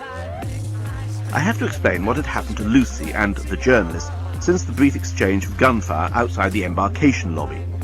The moment Nettie, Dan and Corporal Inchby Wiglet ran after the retreating Blerontinians, the journalist grabbed Lucy and pulled her into a side chamber off the Grand Axial Canal. "What on earth are you doing there?" exclaimed Lucy, although it was pretty obvious that the journalist was undoing the buttons of her pinstripe power suit as fast as he possibly could, whilst at the same time apparently trying to see how far into her ear he could stick his tongue. "Ugh!" cried Lucy. "Stop it!" No, moaned the journalist. "Once we Blerontinian males have been aroused by a female, it takes us many, many years, sometimes a lifetime, to get de-aroused vis-à-vis that particular female." "What are you saying, cried Lucy. "Marry me, Lucy!" cried the journalist, burying his face in her now exposed bra. "Oh, yes, she screamed. "Squawk!" screamed something else. "We can get engaged and have a white wedding and a wedding cake, and Dan can give the best man speech, and we'll have a honeymoon," exclaimed the journalist. "Squawk!" "Darling, cried Lucy, tears in her eyes. "What am I doing? What am I saying?" Part of Lucy's legal training had suddenly started to reassert itself. It was something on the lines of, "Don't commit to anything that you may later regret." But I'm getting married to Dan. We're going to run a hotel. What was that squawk?" "Squawk!" said the thing that was squawking. "It was that," exclaimed the journalist. And suddenly a large parrot flew out of the dark recesses of the room and landed on the journalist's shoulder. It was at that moment that Lucy screamed, and as she screamed, as luck would have it, she had inadvertently put her hand down on one of the ship's intercom buttons, with the result that her scream was relayed all round the starship Titanic. Squawk! Said the parrot. Bloody genius! Back on the captain's bridge, Bullfast pricked up his ears. What did that parrot say? Bloody genius! Screamed the parrot over the intercom. Parrot! Yelled Captain Bullfast. What are you telling us? Why is Captain Bullfast so interested in what a parrot says? Nettie had turned to Corporal Inchby Wiglet. In Yassican tradition, whispered Corporal Inchby Wiglet, parrots are the messengers of truth. We have a saying, from the mouths of babes and parrots. Parrot! Bullfast yelled into the intercom. We're looking for the missing Central Intelligence Core for Titania's brain. Do you know where it is? There was a silence. Parrot! Yelled Bullfast. But Lucy had removed her hand from the intercom button and was now using it to caress the journalist's face as if his smooth features were a fortune-teller's crystal ball. She had no idea why she had said yes to everything he'd just suggested, and she thought she had probably made a terrible mistake. If only she could see the future in those strange orange-coloured eyes of his. You're crazy, she said. Oh, moaned the journalist, and he chewed her bra strap with his teeth. Ah, said Lucy. Ah, murmured the journalist. Aha, replied Lucy. Oh, he said. Oh, ah, oh, added Lucy. Yeah, asked the journalist. Ah, confirmed Lucy. Asked the journalist again. Repeated Lucy. Oh, the journalist was almost lost for words at this point, but Lucy carried on the conversation. Oh, she said. He wondered how she could be so certain. She was absolutely certain now. And at that moment, the entire company from the captain's bridge burst into the side chamber off the Grand Axial Canal and stood riveted to the spot while they watched a highly qualified lawyer from Wilshire Boulevard and an underachieving member of the Blerentinian Press Corps doing the sort of things to each other that give inexpressible delight and pleasure to the participants, but which only tend to provoke ridicule from casual observers, and about which, therefore, I will not go into detail. Suffice it to say that the moment the bridge party burst into the room, the parrot gave the loudest squawk it had given up to date, and Lucy fell off the table onto the journalist's face. Lucy! Exclaimed Dan. Parrot! Yelled Bullfast. Where is the missing intelligence core for Titania's brain? bloody genius! Squawked the parrot. Don't talk rubbish, shouted Bullfast. Bloody genius! Screamed the parrot. I asked you a question, yelled Bullfast. Also, according to Yaskian tradition, parrots were supposed to answer any questions put to them. Squawk! The parrot momentarily forgot its powers of speech. Answer my question! Squawk! The parrot flew off the journalist's shoulder, where it had managed to keep its perch despite all the passionate goings-on with Lucy, and disappeared into the shadows at the further end of the chamber. Damn it! Bullfast knew it was bad luck if a parrot refused to answer your question. I can explain everything, Lucy was telling Dan. No, you can't. You can't explain anything, screamed Dan. And Lucy suddenly thought, he's right. He's absolutely right. Perhaps that is your answer. It was Nettie who had suddenly stepped forward and taken Captain Bullfast by the arm. Dear lady, it is good of you to trouble yourself with this matter, but I fear the parrot has not given any reply. I am doomed. But didn't you tell me that this starship was designed by some genius? Leovinus, exclaimed the journalist. He was here on the ship when we crashed on Earth. Or maybe he has the missing part. It was all so clear to Nettie, although she didn't know why. Something clicked in the journalist's mind. Of course, he exclaimed. When Leovinus ran off the ship, he was brandishing this glowing silver shard in his hand. The Central Core Intelligence, exclaimed Bullfast. That's why it isn't on the ship. He was putting two and two together, but rather slowly. Nettie decided to take over the deduction process. In order to get the missing Central Intelligence Core for the ship's system, we've got to find this Leovinus character. Leovinus is on the Earth, but we can't get to the Earth because we don't know where it is. And the only way to find out where it is to get hold of the missing Central Intelligence Core and refit it into Titania's brain. Gentlemen, we're screwed. It was then that the docking siren sounded. The starship Titanic was preparing itself for landing on the planet of Yasica. The celebration party was a gloomy affair. Everyone tried to make the best of it and kept toasting the Earth folk for their invaluable help in beating off the insurance loss adjusters. Several speeches were made extolling the return of the great starship to its rightful home, but nobody could forget that within a couple of days the ship would have to be towed off to some distant part of the galaxy, where it could explode without doing any more harm than destroy itself. The Yaskans could see no prospect of recovering their economy. Meanwhile, Lucy, Dan and Nettie could see no prospect of ever returning to their own planet. They'd each been given translation blisters, like small plasters worn behind the ear, so they could still communicate now they were away from the influence of the ship's automatic systems. But that had done little to reconcile them to the prospect of exile on an alien world. But surely, Rodden, the navigational engineer, had cornered Nettie. You must have some idea of where this Earth place is. I mean, you must at least know whether it is in the notional northern hemisphere of the galaxy or the notional south. Well, no. Is it on an outer or an inner arm of the spiral? I haven't a clue, said Nettie. Rodden shook his head gloomily. He hated talking to dumb blondes. Well, if you really have no idea where you've come from, I really can't get you back there. The only thing that could is the starship, and that can't remember because its brain's missing. Seems to be a common complaint, he added unnecessarily, and wandered off, rather to Nettie's relief. Nettie looked around at the gloomy party. She felt sad, and yet there was so much beauty in this gentle world she found herself in. Yaska.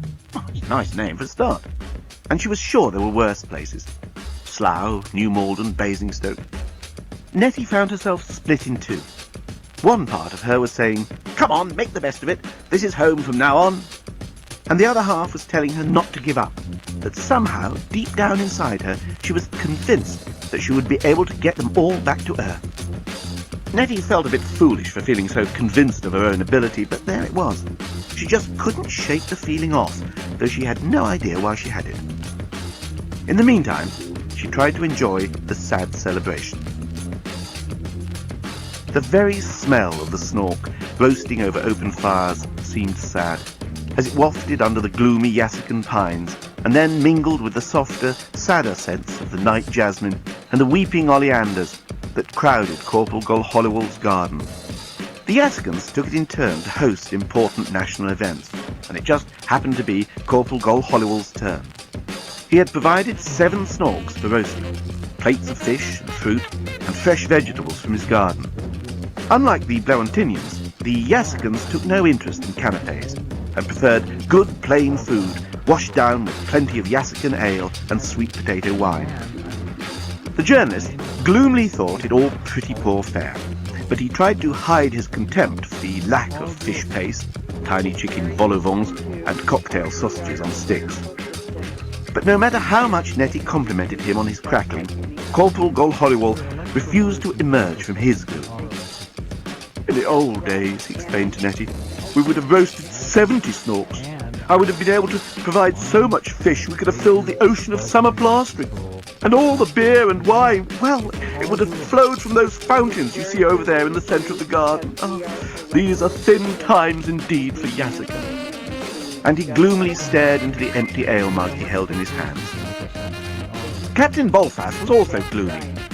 He kept trying not to stare at Nettie, who had discarded her gapped t-shirt, hand-knitted waistcoat and miniskirt in favour of a simple Yassican shift, slit up to the thigh and embroidered at one corner. She looked breathtaking, and the poor captain's breath was so taken that he sighed and tried to imagine how he could ever have lived without her. Who are you mooning over now, Captain Bolfast? Asked his wife. Oh, excuse me, my dear, replied Bolfast. It is just that young Earth woman has stolen my soul with her beauty. Poor dear, said Mrs. Bolfast, taking his hand and stroking it. I'm sure you'll get better. On Yassica, being in love was considered a form of illness. Oh, sighed Captain Bolfast. I do hope so. I do hope so. Perhaps you should see Dr. Poncallywag. No, I'll be all right, sighed the captain. But the old Yassican songs that the band were now playing caused the captain to sigh again and again, and even brought a tear to his eye. They were ancient songs of yearning for better tools and materials, songs of lament for construction projects that were never finished, and songs of regret for the great craftsman of yesteryear who would never plane nor chisel again. Lucy found Dan hidden at the far end of the garden, sitting on a low wall under the oleanders, sunk in utter despondency. He held a piece of snork crackling in one hand and a glass of wine in the other. "Go away," he said. "Oh, Dan!" Lucy sat beside him and tried to put her arm round him. "Let's get married." "Married?" exclaimed Dan. "After what I saw that alien doing to you?" "Oh, don't be..."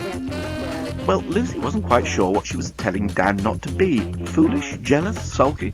He had a right to be all those things, and yet she couldn't help feeling he was overdoing it. "Dan, we love each other, don't we?" "I don't know," replied Dan. "Do we?" "Of course we do," cried Lucy. "We're going to set up the hotel and run it together and have children." "No, we aren't," said Dan.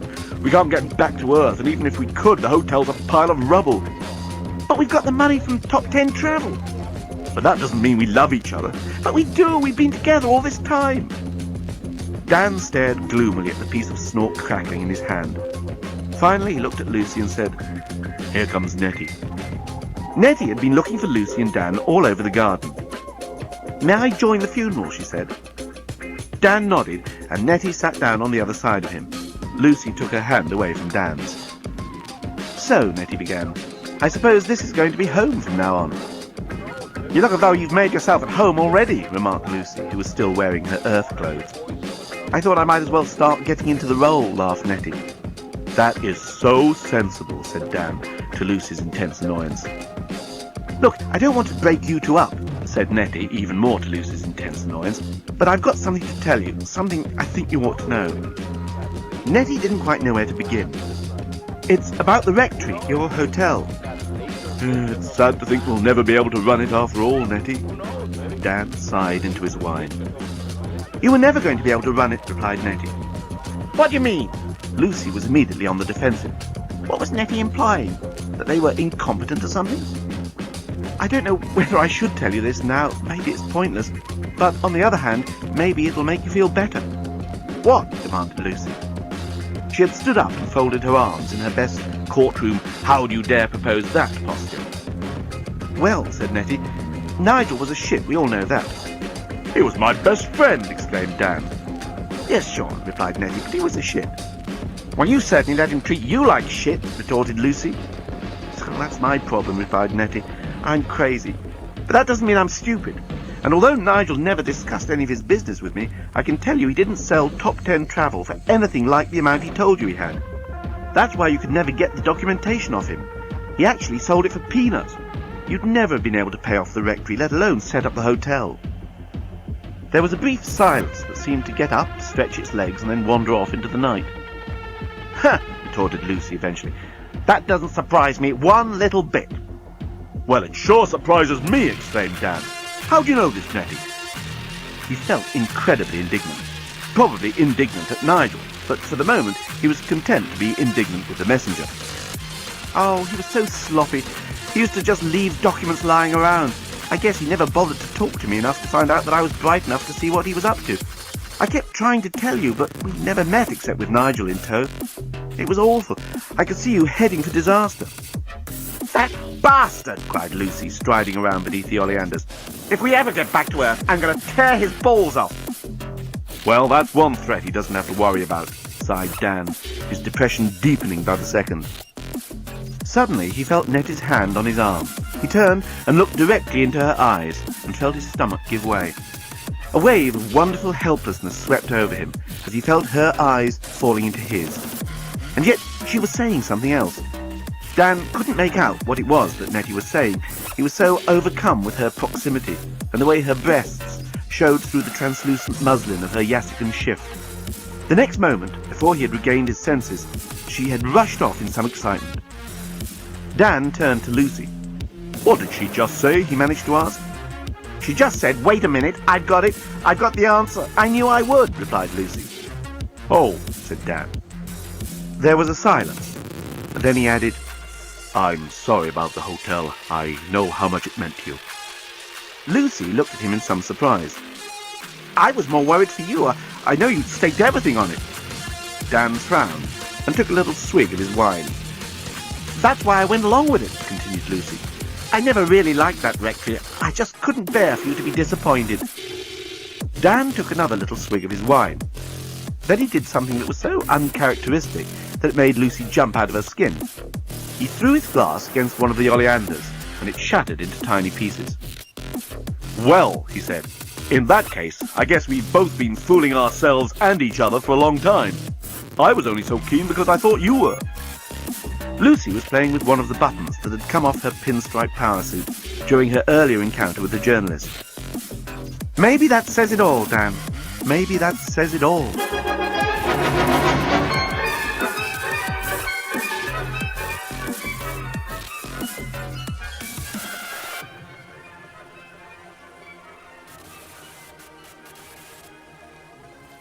Dan found Nettie in a state of some agitation. She had just been proposed to by Captain Bolfas, Corporal Inchby Wiglet, Corporal Rintin Eaglebun, Corporal Buke Hammerdorf, his half-cousin by marriage, Corporal Buke Willie Nudgett, Buke Willie Nudgett's father, Corporal Gol Hollywell, the Yaskin Prime Minister, and several other Yaskins she did not actually know, on her way across the lawn. The Prime Minister had even given her a bottle of famous Yaskin scent. "Only wear it for us Yaskins, my dear," he had said, and squeezed her bottom. When Dan caught up with her, Nettie was desperately looking for her handbag. "God, you don't think anyone's stolen it, do you?" "I believe they don't have much crime here on Yasika," said Dan. "No, there's been all this organised crime since the economy went down the chute," said Nettie. "But organised crime isn't going to bother to steal your handbag, Nettie." Dan was trying to be reassuring. "I've got to find it," exclaimed Nettie. Her eyes were blazing just a few inches away from Dan's. Dan's knees suddenly relaxed their grip on the standing-up situation, and he had to sit down on the nearest tree stump. "Great grief, that wonderful scent you're wearing." "The Prime Groper of Yasika just gave it to me, in more ways than one," replied Nettie. "Nettie, Dan didn't really have a clue what he wanted to say. It was as if the scent had wrapped itself around him and wouldn't let go until he told her the truth. "What?" Nettie was back searching a pile of clothes that various people had dumped over a bed that was standing on the veranda of Corporal Gol Hollywell's house. "Nettie, I think I'm crazy about you." Dan didn't know quite how it happened, but suddenly he had his arms around Nettie's waist and was kissing the back of her neck. Nettie spun round. "Stop that," she cried. Dan backed off. "You're getting married to Lucy. You're going to start a hotel. You're going to have kids and all that sort of thing." "Everything's changed," said Dan. We can't go back to Earth. It's all different here." And he tried to put his arms around her again, but Nettie backed away. "Now, hold on, Romeo," said Nettie. "I'm not an emotional doormat for your convenience. Besides, you're going back to Earth. We're all going back to Earth, I hope, just as soon as I find my handbag." "What have you got in your handbag? A Concorde ticket home? A pocket rocket?" Dan didn't doubt for a moment that Nettie had the solution if she said she had. He knew that if any one of them had the brains to get them back again, it would be Nettie. He worshipped her. He admired her. But why couldn't he tell her properly, instead of behaving like a sex-crazed half-wit? "Let's just find it, shall we?" said Nettie. So Dan stopped asking questions and put his mind to looking for the handbag. "I'm sorry, are you looking for this?" Corporal Gol Hollywell was holding up Nettie's handbag. Nettie grabbed it, opened it, and started feverishly rummaging through it. Dan looked at Corporal Gol Hollywell. "Nettie's got something in it that will help us get back to Earth." He hoped Nettie wouldn't hear how like a sex-crazed half-wit he sounded. "Would it be these?" Corporal Gol Hollywell held up a package neatly wrapped in a broad leaf. Nettie snatched it from him, checked its contents, and then looked up at the corporal. "What the blazes do you mean by taking things out of my handbag?" Corporal Gol Hollywell felt himself disintegrate and splatter all over the veranda. He looked genuinely taken aback. "Oh dear," he said, "have I done something contrary to your Earth customs? On Yasika it is traditional for the host to go through his guests' handbags and do little repairs and mending jobs on the contents." "Well, it's not an Earth custom," said Nettie, still furious. "But, well, thanks for developing the film for me. That's exactly what I was looking for." "It was my pleasure," said Corporal Gol Hollywell, gazing adoringly at Nettie. "Most of the photos seem to have come out okay.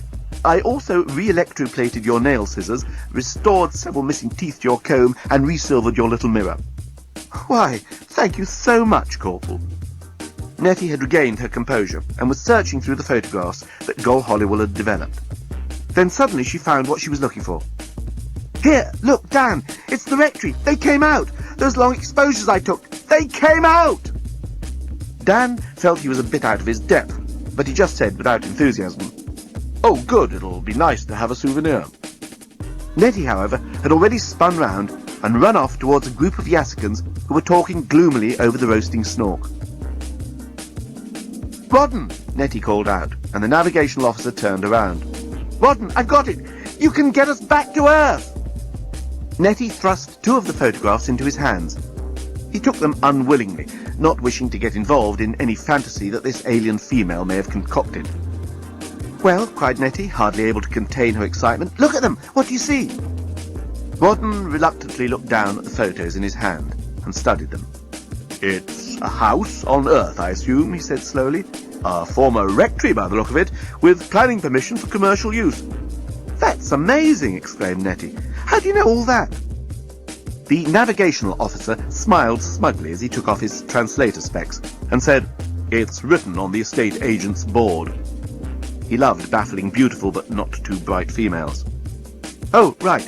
Anyway, it's the place Dan and Lucy were going to buy before your starship smashed into it." "So?" Rodden was suddenly looking at them with increasing attention. "How do you suppose these will help you?" I took them at night," cried Nettie excitedly. "Look at the sky, especially that one. There, look!" A broad smile suddenly creased across Rodden's face. "You can see the stars!" cried Nettie.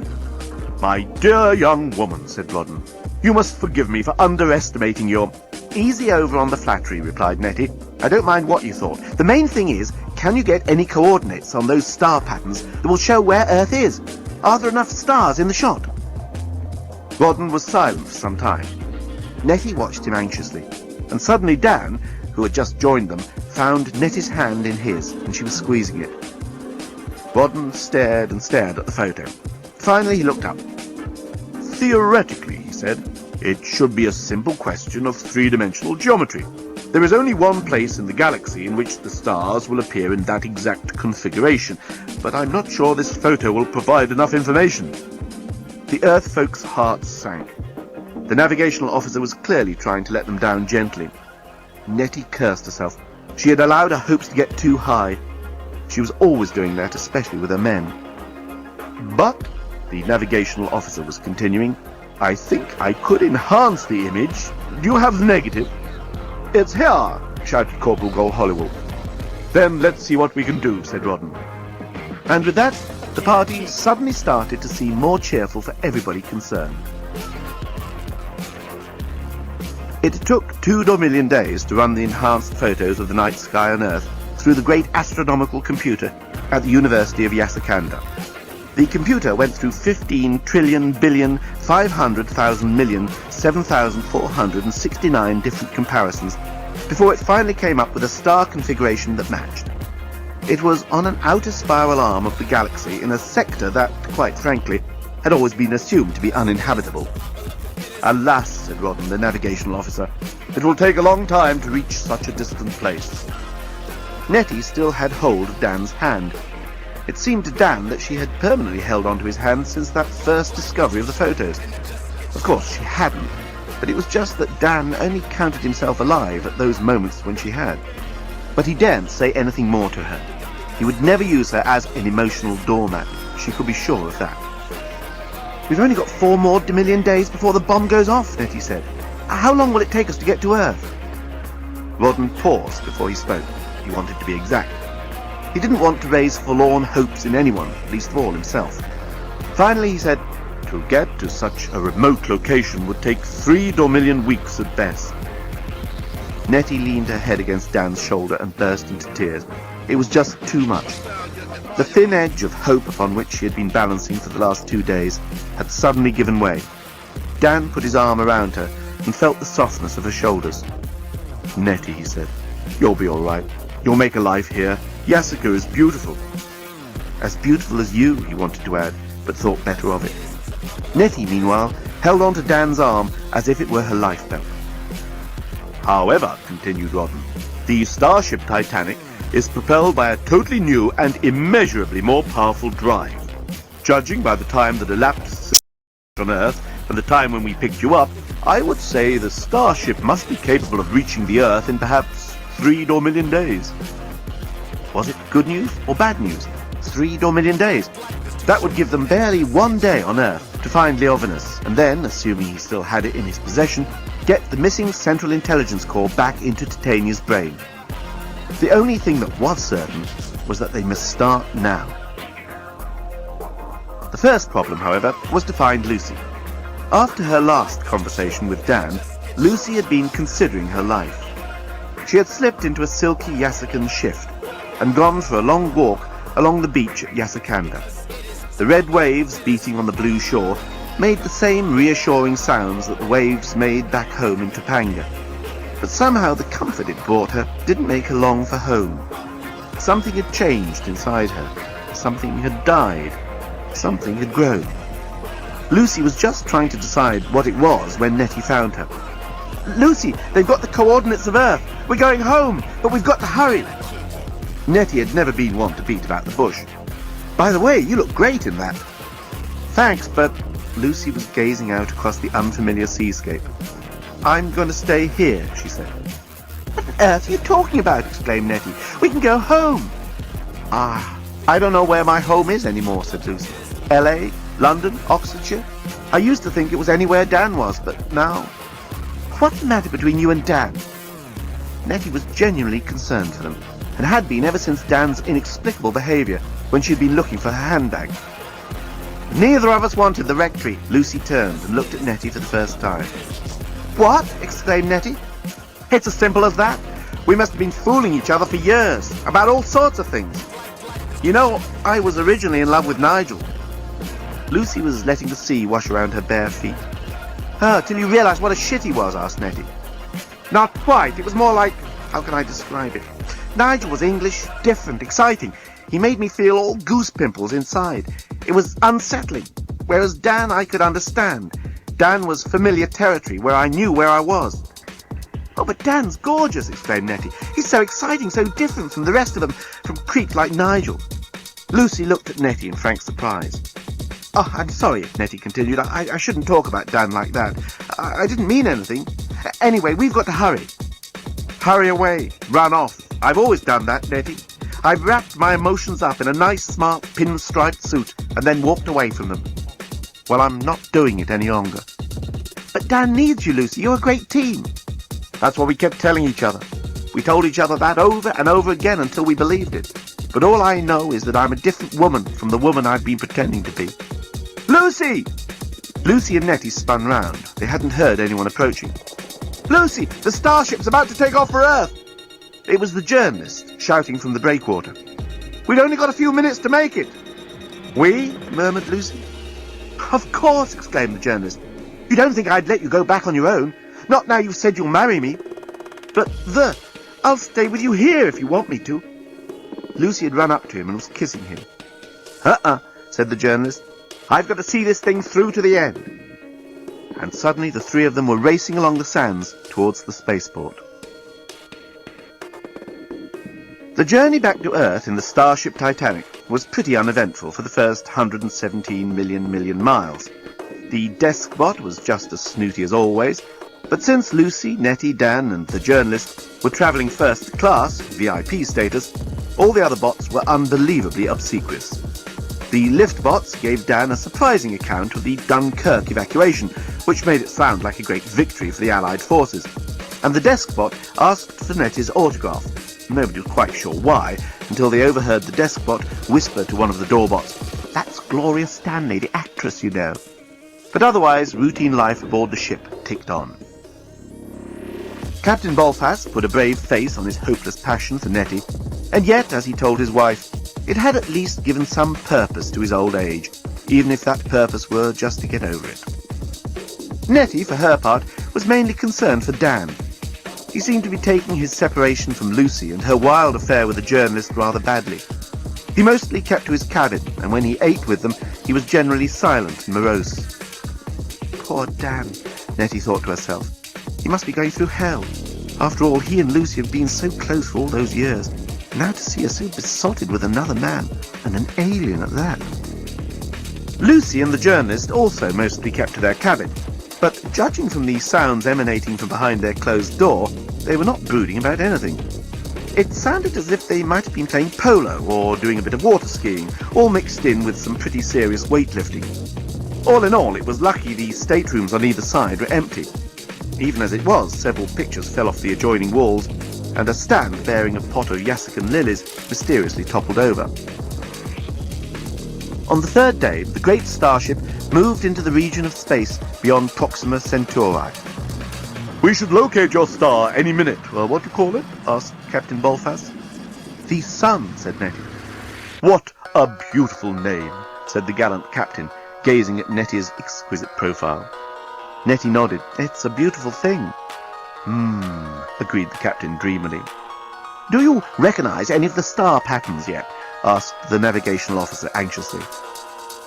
It was all very well heading for an unknown destination with such scanty data, but in this case they were all aboard a ship that was destined to explode within 2 days' time. The whole venture was crazy as far as he was concerned, and he had expressed his opinion quite forcibly to Captain Bolfas. Supposing they failed to find Earth, would they ever find anywhere to land in this remote armpit of the galaxy? And even if they did, once the ship had exploded, they would be marooned for, well, goodness knows how long it would take a rescue fleet to arrive. Nettie shook her head. "I'm not much good at astronomy. I'll get the others up on deck." But neither Dan nor Lucy had any more idea than Nettie about the local constellations, and Rawdon shook his head wearily at the Earth folks' ignorance. "Perhaps you can't see the stars from the surface of your planet," he offered.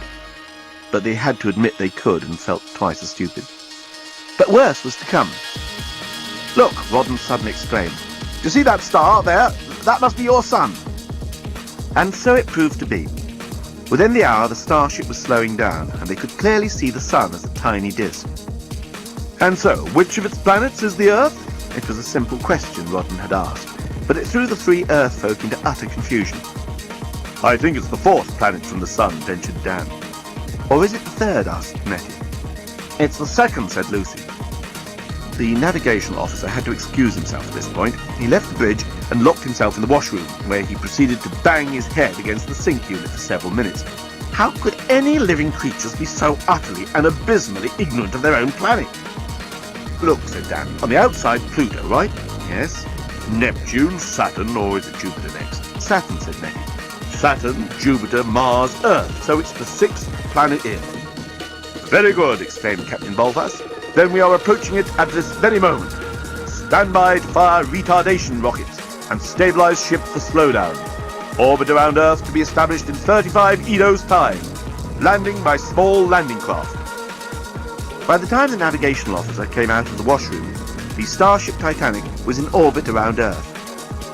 "Do the starship windows make everything look red?" asked Nettie. "Maybe it's the weather," said Lucy. The Earth did look extremely red. "Ladies and gentlemen," said Captain Bolfas, "it is my privilege to accompany you down to your landing craft. If you would follow me." "Hang on," said Nettie. "We forgot Uranus. This is Mars." The navigational officer left the room again.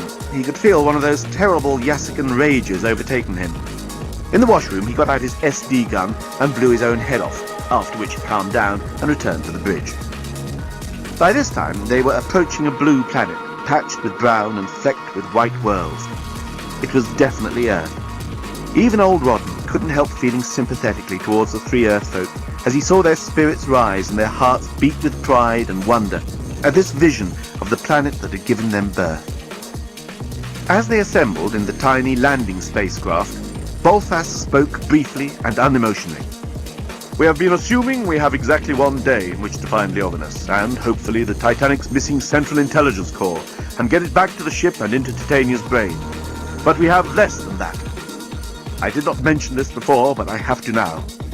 We only have half a day, since, if you have not returned by midday, we will have no option but to fly the starship off to a safe distance and man the lifeboats before she explodes. May we all be saved from such a fate. Go, and good luck." Nettie took Dan's hand as he helped her into the landing craft. The journalist jumped in beside Lucy. "Oh, Dan," he said, "there's something I've been meaning to ask you." Well, go ahead. Will you be our best man? Dan thought about hitting the journalist, but instead he smiled. Yes, he replied. I'll be glad to. Great, smiled the journalist. We can have a real Blerontinian white wedding. You'll love it. Dan raised his eyes heavenwards, and Nettie smiled as the cover of the landing craft was placed over them. Captain Bolfas retreated to the viewing chamber. The side of the great starship opened, and the tiny landing craft blasted itself away towards the blue planet. Leovinus was not in a good mood. Despite all the things he was good at, astrophysics, architecture, molecular biology, geophysics, painting, sculpture, mechanical design, physics, anatomy, music, poetry, crystallography, thermodynamics, electromagnetism, philosophy, and canopy arrangement, he'd always been hopeless at languages. Consequently, when he found himself on an alien world without a translation blister, he was understandably frustrated. Here he was, the greatest genius the galaxy had ever known, and he couldn't even ask these aliens in their strange blue suits for a cup of tea. I definitely think he is, Sarge, said Constable Hackett. What, gay? Asked Sergeant Stroud, who'd noticed the old man's eyebrows were stuck on with toupee tape. No, Lebanese, said the constable. Do we know anyone in the Oxford area who speaks Lebanese? Well, it's kind of Arabic, isn't it? Yes, must be plenty of them at the university.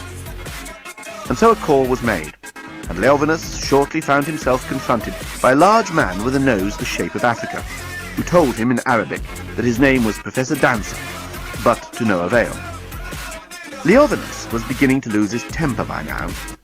Not only was no one treating him as you would expect a race of clearly inferior minds to treat the greatest genius the galaxy has ever known, but everyone was treating him as if they actually wanted to get rid of him. I hereby charge you with being an illegal immigrant. Sergeant Stroud was reading from a formal charge sheet. I have to warn you that anything you may say will be held against you, and that you will be held in a place of custody until such time as Her Majesty's government is able to repatriate you to your own country. Assuming we can find out where that is, muttered Constable Hackett. Professor Dansack had recommended a Professor Lindstrom, who held a chair in linguistic studies. Professor Lindstrom listened carefully to the little that Leovinus was prepared to say to him, and concluded that the elderly gentleman in the white beard and false eyebrows was probably making the language up. It bears no resemblance to any of the Indo-European branch of languages, said Professor Lindstrom. if indeed it is a language. I am prepared to state categorically that it has no relation to Uralic, Altaic, or to the Sino-Tibetan language groups. Malayo-Polynesian is not my field, but I would be surprised if it had any affinity there. As for the Eskimo-Allic and the Paleo-Asiatic, I am convinced it is not. I suspect, in short, gentlemen, that you have here a confused old gentleman talking that widely spoken language, gobbledygook. He probably ought to be with his family at home or else being cared for in an institution. Leovinus, at this point, had decided to treat these inferior beings to a recitation of edited highlights from his recent work, The Laws of Physics, a radical reappraisal of the subject which had turned the entire science on its head. It was, perhaps, the single most important volume ever written in the galaxy, and merely to hear it again gave the great man a sense of belonging, and reminded him that he was an individual of immense importance, no matter how they treated him on this remote and primitive planet. He was still reciting from his 10th law of thermodynamic stress when Sergeant Stroud banged the door of his cell behind him. Leovinus looked around his new environment. His suspicion was that he was not in a hotel. Entry appeared to be regulated by a simple locking device, and defecation appeared to be in a bucket. What a savage world he'd got himself stuck on. If only he'd regained consciousness before the starship crash-landed, but he hadn't. After his fight with Scraliontis, he'd remained unconscious throughout the entire launch, the smeth, spontaneous massive existence failure, and the crash landing on this god-forsaken planet wherever it was. He'd only come to when that wretched journalist had unrolled him from the curtain. Thinking it was still the morning before the launch, and that Scraliontis must have returned home to gloat over his evil scheme, Leovinus had commandeered the service lift and charged off out of the starship, screaming for revenge. In the dark, he had failed to notice that he was no longer on the launch pad at Bloontis. It was not until he was a good distance from the ship that he heard the sound of the great power drive coming to life. He had spun round and watched his great masterpiece rise up into an alien night sky. It was at that moment that he realized he was stranded on an unknown, unidentifiable world. In a state of shock, Leovinus opened the door of a small vehicle he happened to find parked nearby and climbed in. The vehicle was, as it turned out, already occupied by a particularly dim-looking alien who nearly wet himself with terror when confronted by Leovinus. The great man himself was, for the first time in his life, unable to think of anything to say, aware that whatever he did say would not be understandable. He had therefore sat there without speaking and allowed the alien to drive him to the present building in which he found himself, and which he was increasingly convinced was not a hotel. What a complete and absolute mess. For God's sake, I want to see a lawyer! Leovinus screamed at the top of his voice, and he rattled the bars of his cell in the time-honoured tradition. Sergeant Stroud looked at Constable Hackett, and they both shook their heads. He might be a harmless, confused old man, but as far as they were concerned, it looked better in the station log if he were an illegal immigrant. They'd score a few points with the Home Office if they could get him sent back to somewhere or other, maybe Chad or Zimbabwe. Lucy thrilled to the expert way the journalist brought the landing craft down in what had been the garden of the old rectory. In the darkness, the ruined house looked even more desolate than it had on that fateful night. Souvenir hunters had stripped it of everything movable, including loose bricks.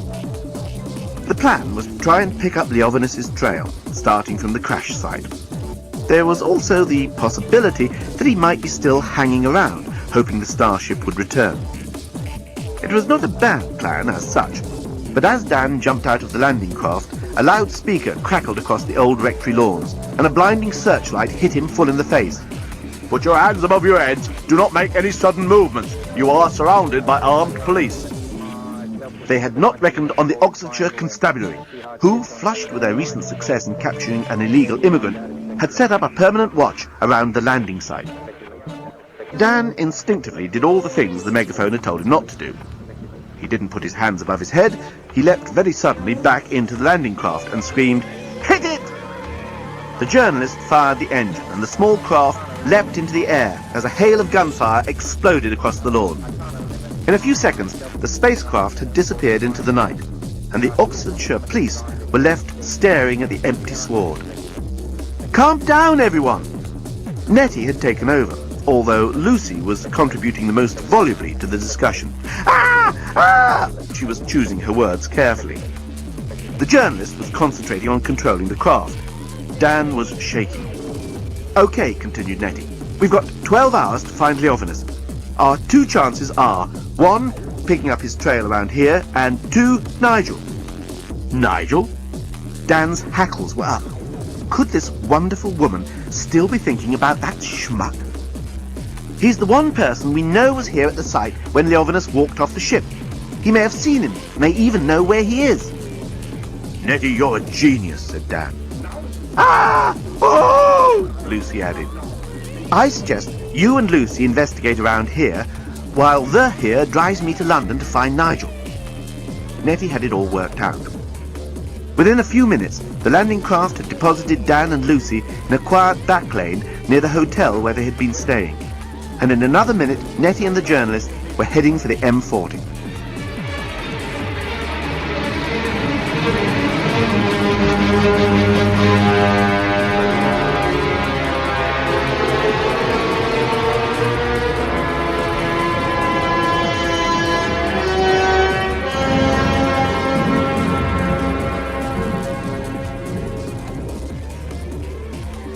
It began to get light as they approached the motorway.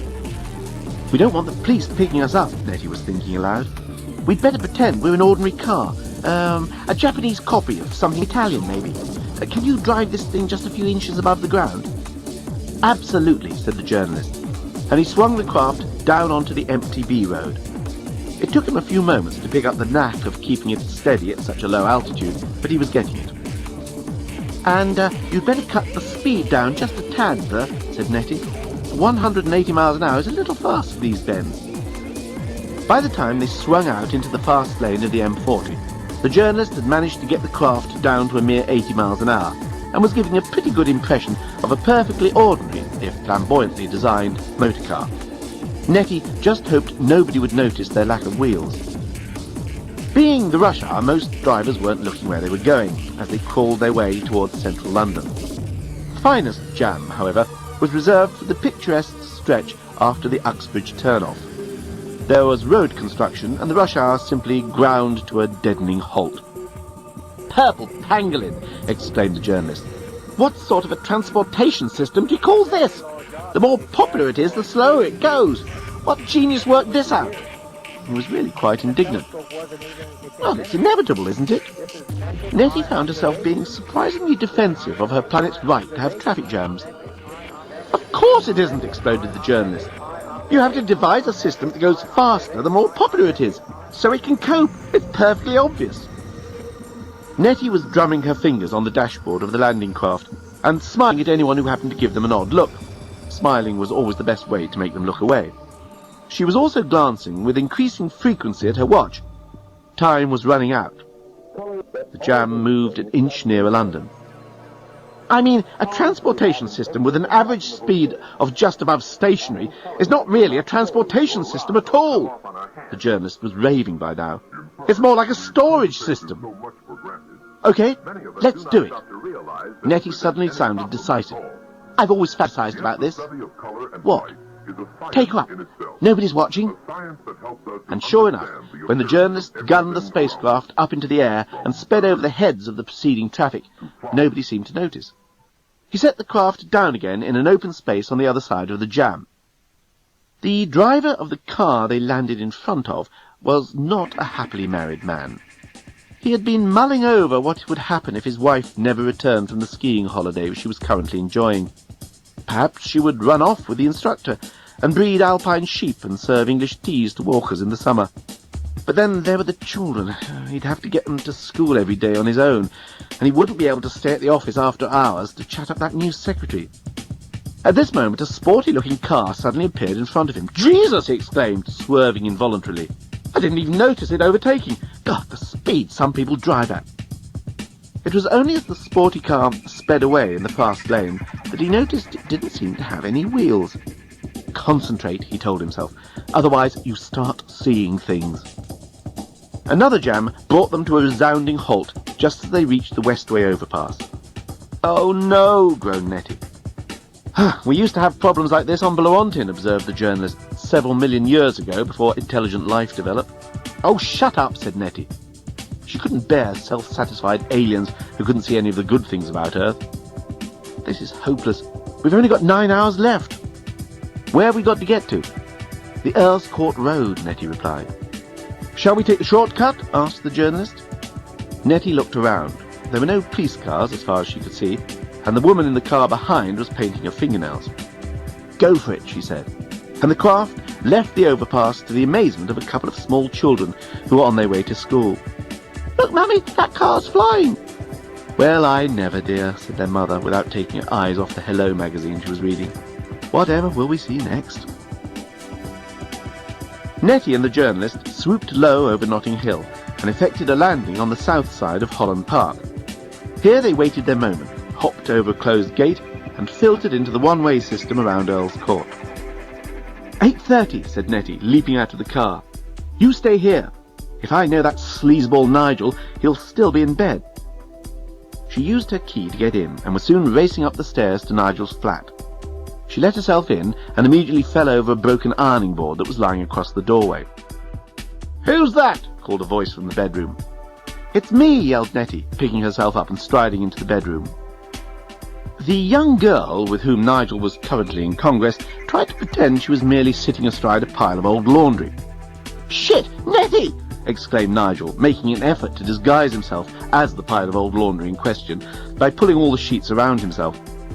I thought you'd been abducted by aliens." "This is important, Nigel." Nettie was straight to the point. "I can explain all this," Nigel began. "You see, this is Nancy, and her mother died recently, and I've been looking after..." "Think back, Nigel. After the spaceship took off, did you see anyone?" "You mean like going to a psychiatrist?" No, trust Nigel to be only thinking of himself, thought Nettie. Did you see an old man with a white beard hanging around the wreckage?" "I think I'd better go," said Nancy, who was actually 19 but looked younger, according to Nigel. No, hang on," said Nigel instinctively. He could see that Nettie had other things on her mind than putting his balls in the toaster, and he half hoped that he might be able to resume what he'd been doing once he'd sorted out whatever it was his ex-girlfriend actually did want of him. "Did I see what?" Nettie was suddenly overwhelmed by the hopelessness of it all. Here was a whole world, a whole civilization so much more advanced than her own, depending on her eliciting a sensible answer from this creep whom she'd once been in love with. What a hope in hell. She might as well try and teach Turkish to the cat. "An old man with a white beard," said Nigel. "He was in my car. I took him to the Oxford police station." It took Nettie a moment to realise that this was exactly the information that she had come all this way to extract. The moment she did, Nettie ran to the bed and gave Nigel a smacking kiss on the lips. Then she gave one to Nancy for good measure, and the next minute she was leaping down the stone stairs of the large Victorian mansion, 2 at a time, whooping, "There! There!" "I think I'd better go," said Nancy. She was just about to start a degree in art history. Leovinus had undergone a sea change. For a start, he had taken off his false eyebrows and stuck them on the wall of his cell, just above the door. But even more importantly, he had spent the last week doing something that he had never really done before. Certainly not since the early days, when he was on the verge of becoming an infant prodigy. 7 days in a prison cell, without reading materials, without any ability to communicate with others, and, what's more, without a single admirer, had forced him to take stock of himself. He had spent a week looking back at his life and at the person he had become. And the more he had done this, the more he had become convinced that he had failed. The more he looked into his own soul, the more he realized how far short he fell. He flinched with acute embarrassment as he remembered that last press conference, how he had revelled in the sycophancy. He curled up with shame as he remembered the answer he had given to that journalist who had asked if he felt responsible for the collapse of the Yassican economy. What had he said? His responsibility was towards his art, or something like that. Now, as he stared round at the bare walls of his cell, he realized that he'd been talking through his bottom. No one could hide behind the pretensions of creativity when people were actually suffering, maybe even dying because of it. He remembered the 2 cub reporters with their lovely smiles and delightful cleavages, how he'd felt so superior to them, how he'd believed deep down that no one was good enough for him. Now, the more he looked about himself in the solitude and misery of his prison cell, the more he felt he was not good enough for anyone else. The first Blarentillian who walked in through that door, he began to think, would have more right to freedom and happiness than he had. Even that dreadful gat of Blarontis. Leovinus had been granted such wonderful gifts, such fabulous, unlimited gifts, and what had he done with them? Had he made anyone else happy? Had he brought prosperity and peace to other worlds? No. As far as Leovinus could see, he had used his gifts almost exclusively for his own self-aggrandizement. Full stop. It was pathetic, now that he looked back. Had he been loved? Had he loved? And here, had you been eavesdropping outside the great man's cell, as indeed Constable Haggett was doing, then you would have heard a terrible groan rise up from the greatest genius the galaxy had ever known, as he remembered how his love and affection had been focused not on a living creature, not on a wife, not on a lover, not even on a pet snorkeling, but on an agglomeration of wires and neurons, sensors and cybernetic pathways. Titania, his last, his greatest, his absolute obsession. "But she loves me," he cried from the depths of his despair. "But she is not real," came an answering echo, as his thoughts bounced off the bare cell walls. "You created her." This change that overcame Leovinus in his Oxfordshire prison cell would be unfortunately powerful ammunition for any right-wing politicians who trumpet the beneficial effects of jail. Fortunately, however, it went totally unnoticed by anyone with political clout on earth. Leovinus had just reached that point of self-castigation at which he was really beginning to enjoy it, when he was rudely interrupted. "Visitors for you, Chang," said Constable Hackett. He'd grown rather fond of the old fellow over the past week. The door was flung open, and the dreadful journalist entered, accompanied by an extraordinarily attractive female alien, all the more attractive for being dressed Yaskin style, in the simple shift with a single motif on the side, which indicated that the wearer was unmarried and interested in marriage proposals. She was also wearing that fabulously expensive Yaskin scent that was now almost unobtainable on Blerontin. "My dear friend," exclaimed Leovinus to the surprised journalist, "you are far more worthy of freedom and happiness than I." It was an odd thing to say to the first Blerontinian to walk in through the door, but Leovinus, who had just been thinking he'd never get a chance to say it, said it anyway. "There's not a moment to lose," exclaimed the remarkably attractive and remarkably available female alien. "We've only got an hour left." "Have you got it?" cried the journalist. "I don't know," replied Leovinus. "I am no longer sure what I have got and what I have not. When I look back on my life, I almost feel I have thrown it all away, and I have been left with nothing. Dear lady, will you marry me?" Leovinus knew it was considered poor manners not to propose to any young female wearing the specially patterned shift. "Have you got the Central Intelligence Corps, Titania's brain?" interposed the journalist, before Nettie could reply. "Ah, alas," cried the great Leovinus, "I threw it away. I have no use for her now." And he turned back to Nettie. "Dear lady, do you think you could ever love me?"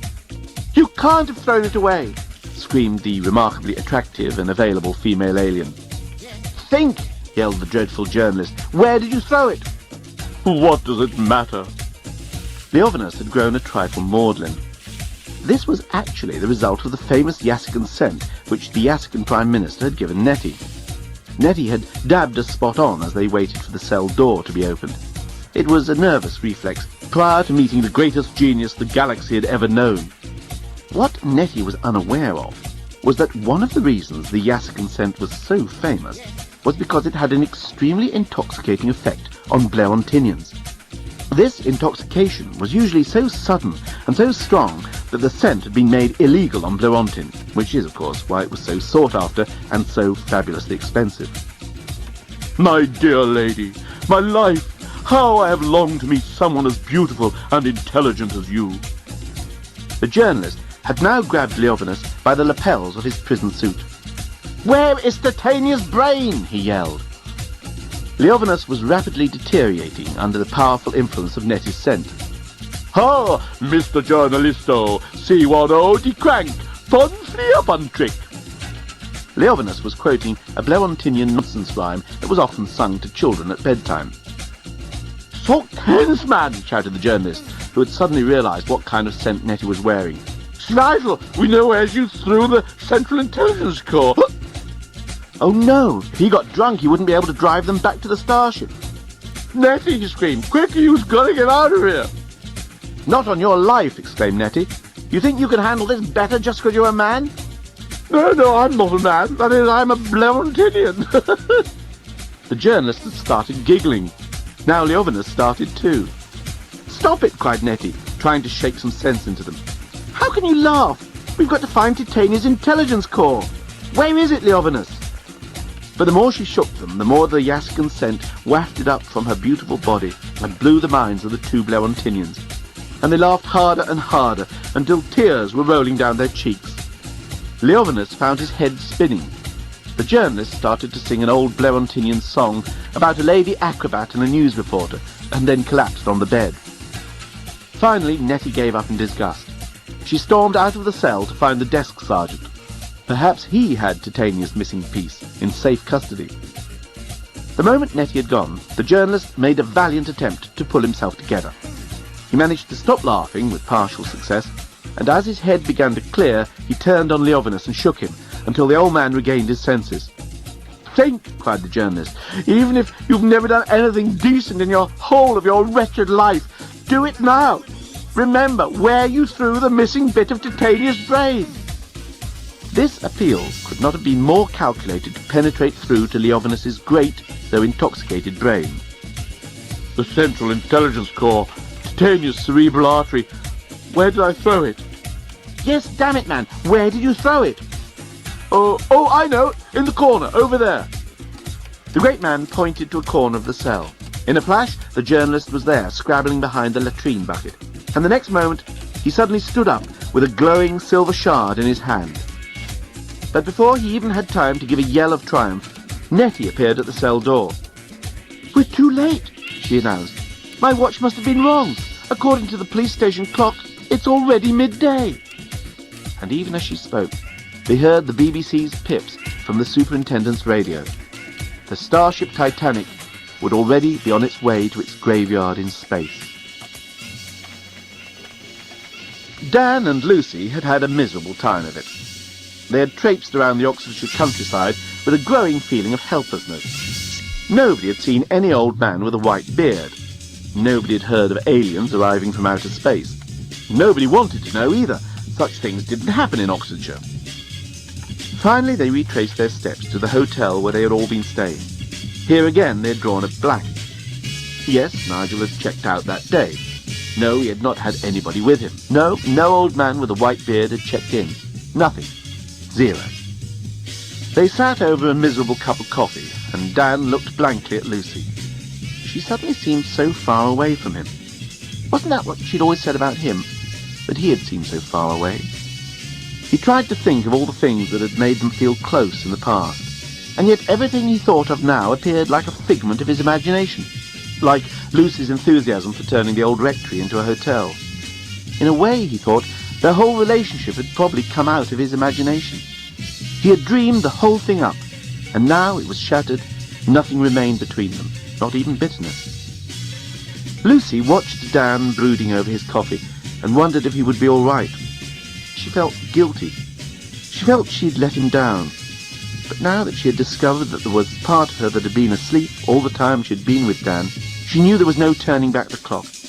It was as if she herself had created the bond between them, a bond that protected her from other, stronger, more frightening feelings that she was capable of, but a bond that did not otherwise exist. Lucy put her hand on Dan's. "I'm sorry," she said. To her surprise, Dan looked up and smiled. "We've been a good team," he said. "We've helped each other to get where we are, and now I guess we're ready to move right on." Lucy leaned across and kissed him lightly, and at that very moment, Nettie, the journalist, and Leovinus walked in the door. By the time they had persuaded the Oxford Constabulary that Leovinus was not an illegal immigrant, even though technically speaking he was, it was well after 1:30. By the time Nettie had been able to shower off all the intoxicating Yaskin perfume, it was 2:30. And by the time they found Lucy and Dan, the deadline was well past. They all slumped in front of their coffees and nobody said a word, until Nettie suddenly looked up. "Listen," said Nettie, "it's no good us all just sitting here like burnt toast. I know there's not much point, but I suggest we go back to where we left the starship in orbit, just in case they may have left something, or somebody may have got left behind, or I don't know what. All I know is I won't be happy until I've seen it's not there." "You are so charming, dear lady," said Leovinus, "and possess such a fine mind." It would be hard to say who was more jealous, Lucy or Dan. Neither of them said a word, however, and there followed a short argument about the futileness of doing what Nettie had suggested, which seemed about to segue into a discussion about the futility of existence itself, until Nettie cut it short. "Well, I'm going. Will you take me there?" Strangely enough, they all felt more cheerful as they took off in the tiny landing craft. The illusion of doing something, no matter how useless, is always good for the psyche. They roared up into the stratosphere, and there, with Earth rolling beneath them, a wonderful ball of real life, they suddenly saw another, even more wonderful sight. An astonishing sight. A sight that made them cheer and shout and kiss each other. And Dan found himself kissing Nettie, and being kissed back by Nettie, and then kissing Nettie again, and then she was kissing old Leovinus, and Dan reminded himself that she had rejected him before, and there was no point in being hurt again. And then he suddenly remembered the sight, the wonderful sight that had made them all cheer and start kissing each other in the first place. Over the Earth's glowing blue and white shoulder heaved the immense and fabulous shape of the starship Titanic. "Of course," yelled Nettie. "We're idiots. Captain Bolfast was talking about Domillion days." She checked her watch. "We've still got 20 minutes to go." Leovinus gazed into her beautiful face. Her eyelids fluttered, and slowly she opened her lovely eyes and gazed back at him. He had slipped the missing cerebral artery, the Central Intelligence Corps into Titania's brain as gently as he could. He knew the shudder of life that would run through her would bring both joy and pain, as unused neurons and dormant cybernetic pathways pulsed into new life. "Titania," whispered the old man, "I still love you." Nettie, Dan and the others gasped as the beautiful creature raised her head off the floor, leaned up on one elbow, and then, her hair spilling around her shoulders, rose majestically, powerfully, and sat as she had always been designed to sit, with her chin resting thoughtfully upon her hand. Titania had come to life, and the starship Titanic was finally complete. At once, Nettie felt a change in the starship, as if a powerful and benign presence were watching over them all. A presence that was hugely intelligent, kind, wise, caring, serene, warm. Nettie squeezed Dan's hand. "Dan," she said, "would you kiss me again?"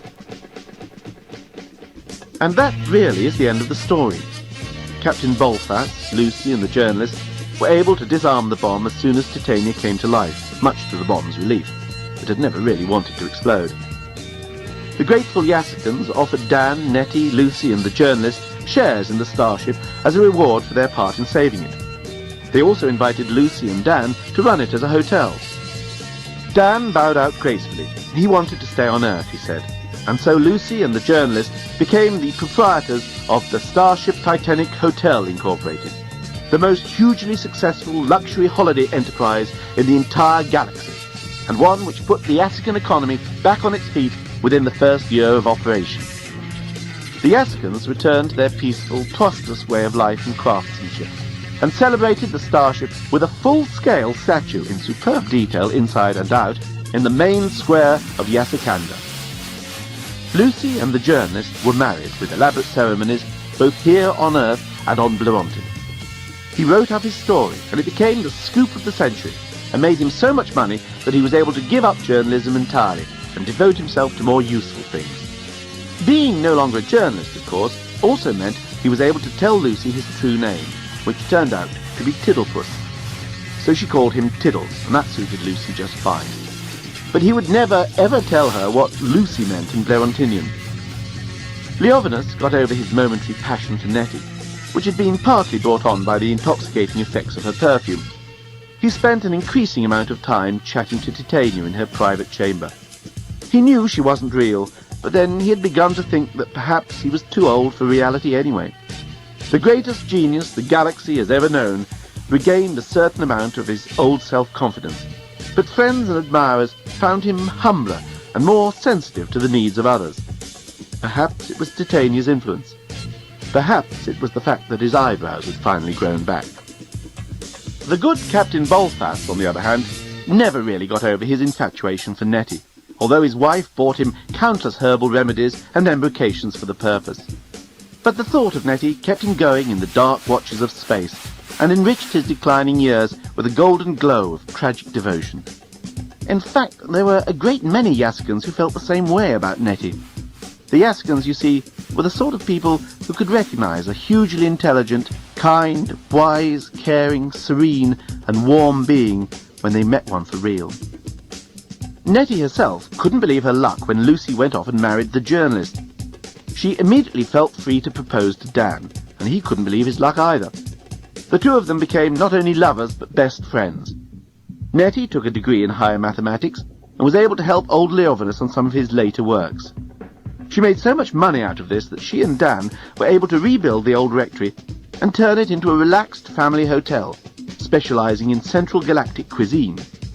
In the entrance hall, visiting Yassican parents would point out to their children the famous framed photograph which bore the inscription, "Dan and Nettie's Hotel Beneath the Stars." And the parrot? Well, the parrot probably came out best of all in parrot terms. It had, in fact, been acting as an undercover agent for the Yassicans all along. It had been smuggled on board the Starship Titanic before the removal to Blerontin. The parrot had performed heroically, risking life and feathers to get reports of the scandalously shoddy construction of the starship back to Yassica. It had, in fact, been the source of all the rumours that had been circulating. When the parrot eventually returned to its hometown on Yasaka, it was given a special golden perch and a medal specially created for it, as the first parrot on Yasaka to be decorated for bravery and service to the planet. It was also given a lifetime supply of millet seed and pistachio. It mated shortly after and became the proud mother of 4 baby parrots, whom it named Dan, Nettie, Lucy, and the end.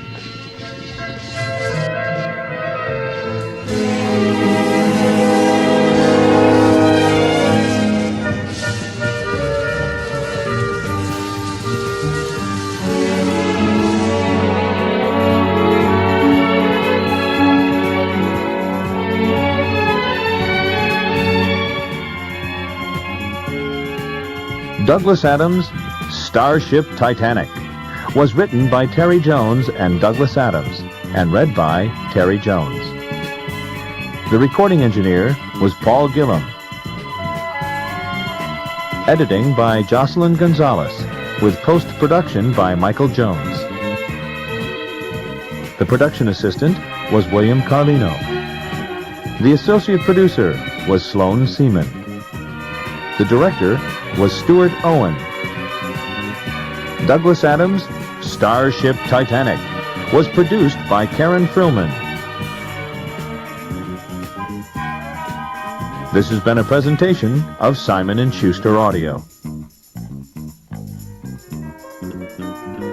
Also available from Simon & Schuster Audio, Douglas Adams' Dirk Gently's Holistic Detective Agency, featuring the author, and The Long Dark Tea Time of the Soul, read by Simon Jones. Starship Titanic is also a CD-ROM adventure game. Come aboard and experience for yourself the splendors of Starship Titanic. Interact with the ship's crew of robots. Visit the luxurious accommodations. Sample the cuisine from the restaurants. And enjoy all the intergalactic entertainment Starship Titanic has to offer. Oh, and yes, while you're at it, be sure to solve the mystery of whatever it is that has gone horribly wrong with the starship. That is, if you ever want to get back home to Earth. Look for it wherever software is sold, and be sure to visit www.starshiptitanic.com for more information and hilarity.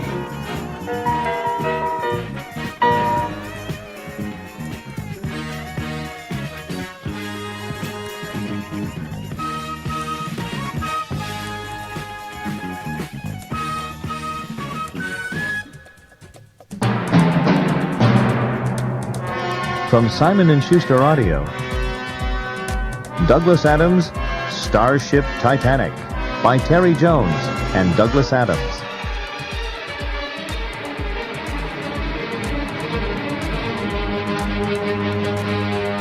Read by Terry Jones.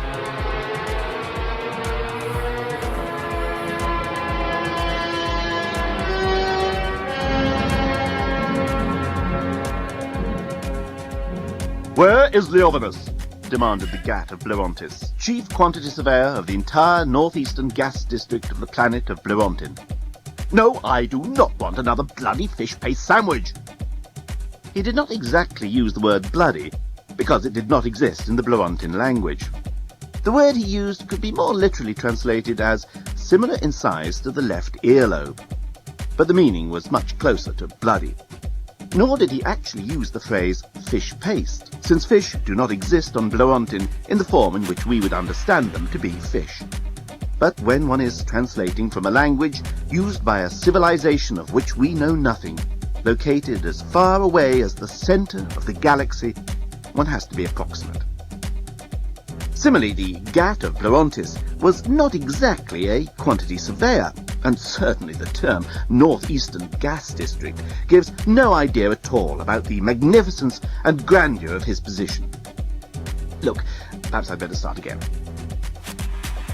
Where is Leovinus? Demanded the Gat of Blerontis, the most important and significant statesman on the entire planet of Blerontin.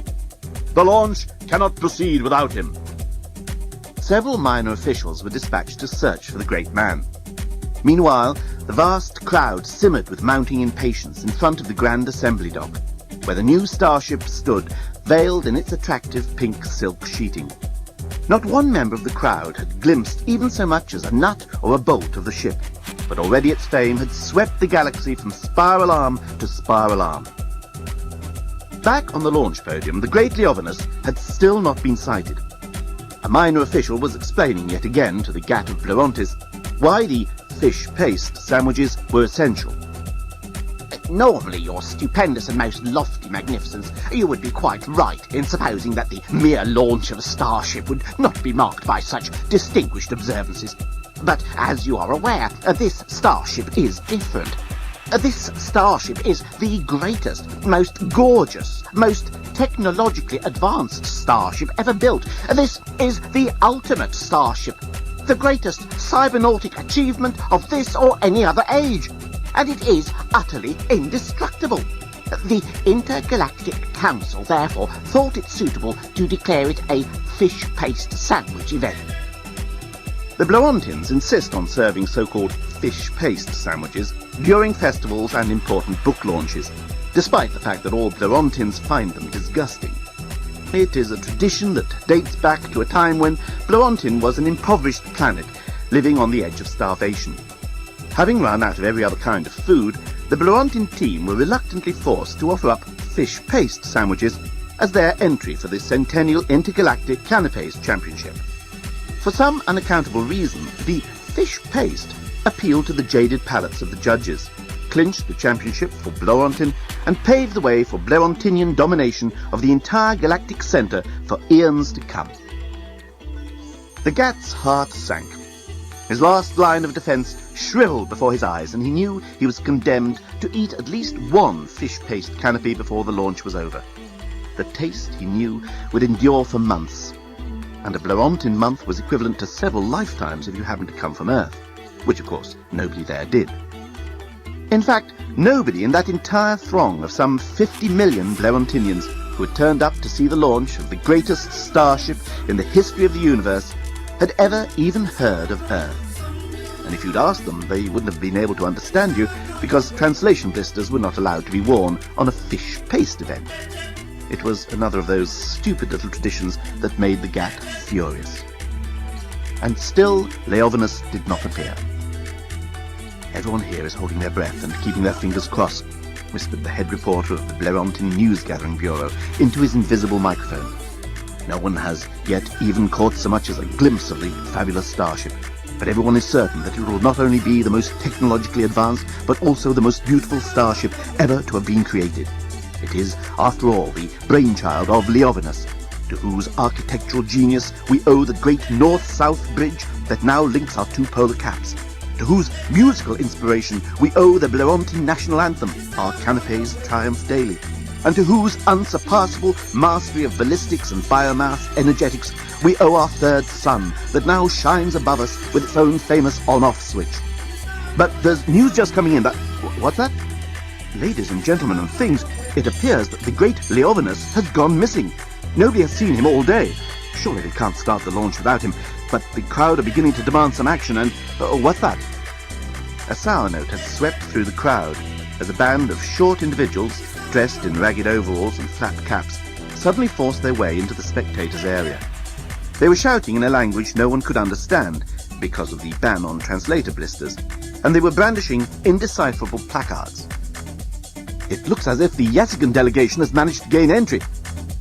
An edge of alarm had entered the head reporter's voice. This was mainly because he had his entire commentary written down in advance, as he always did.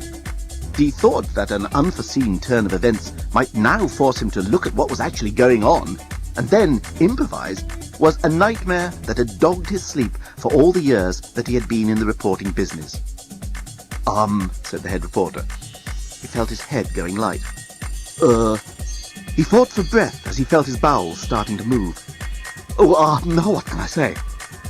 He was praying that the words would come to him.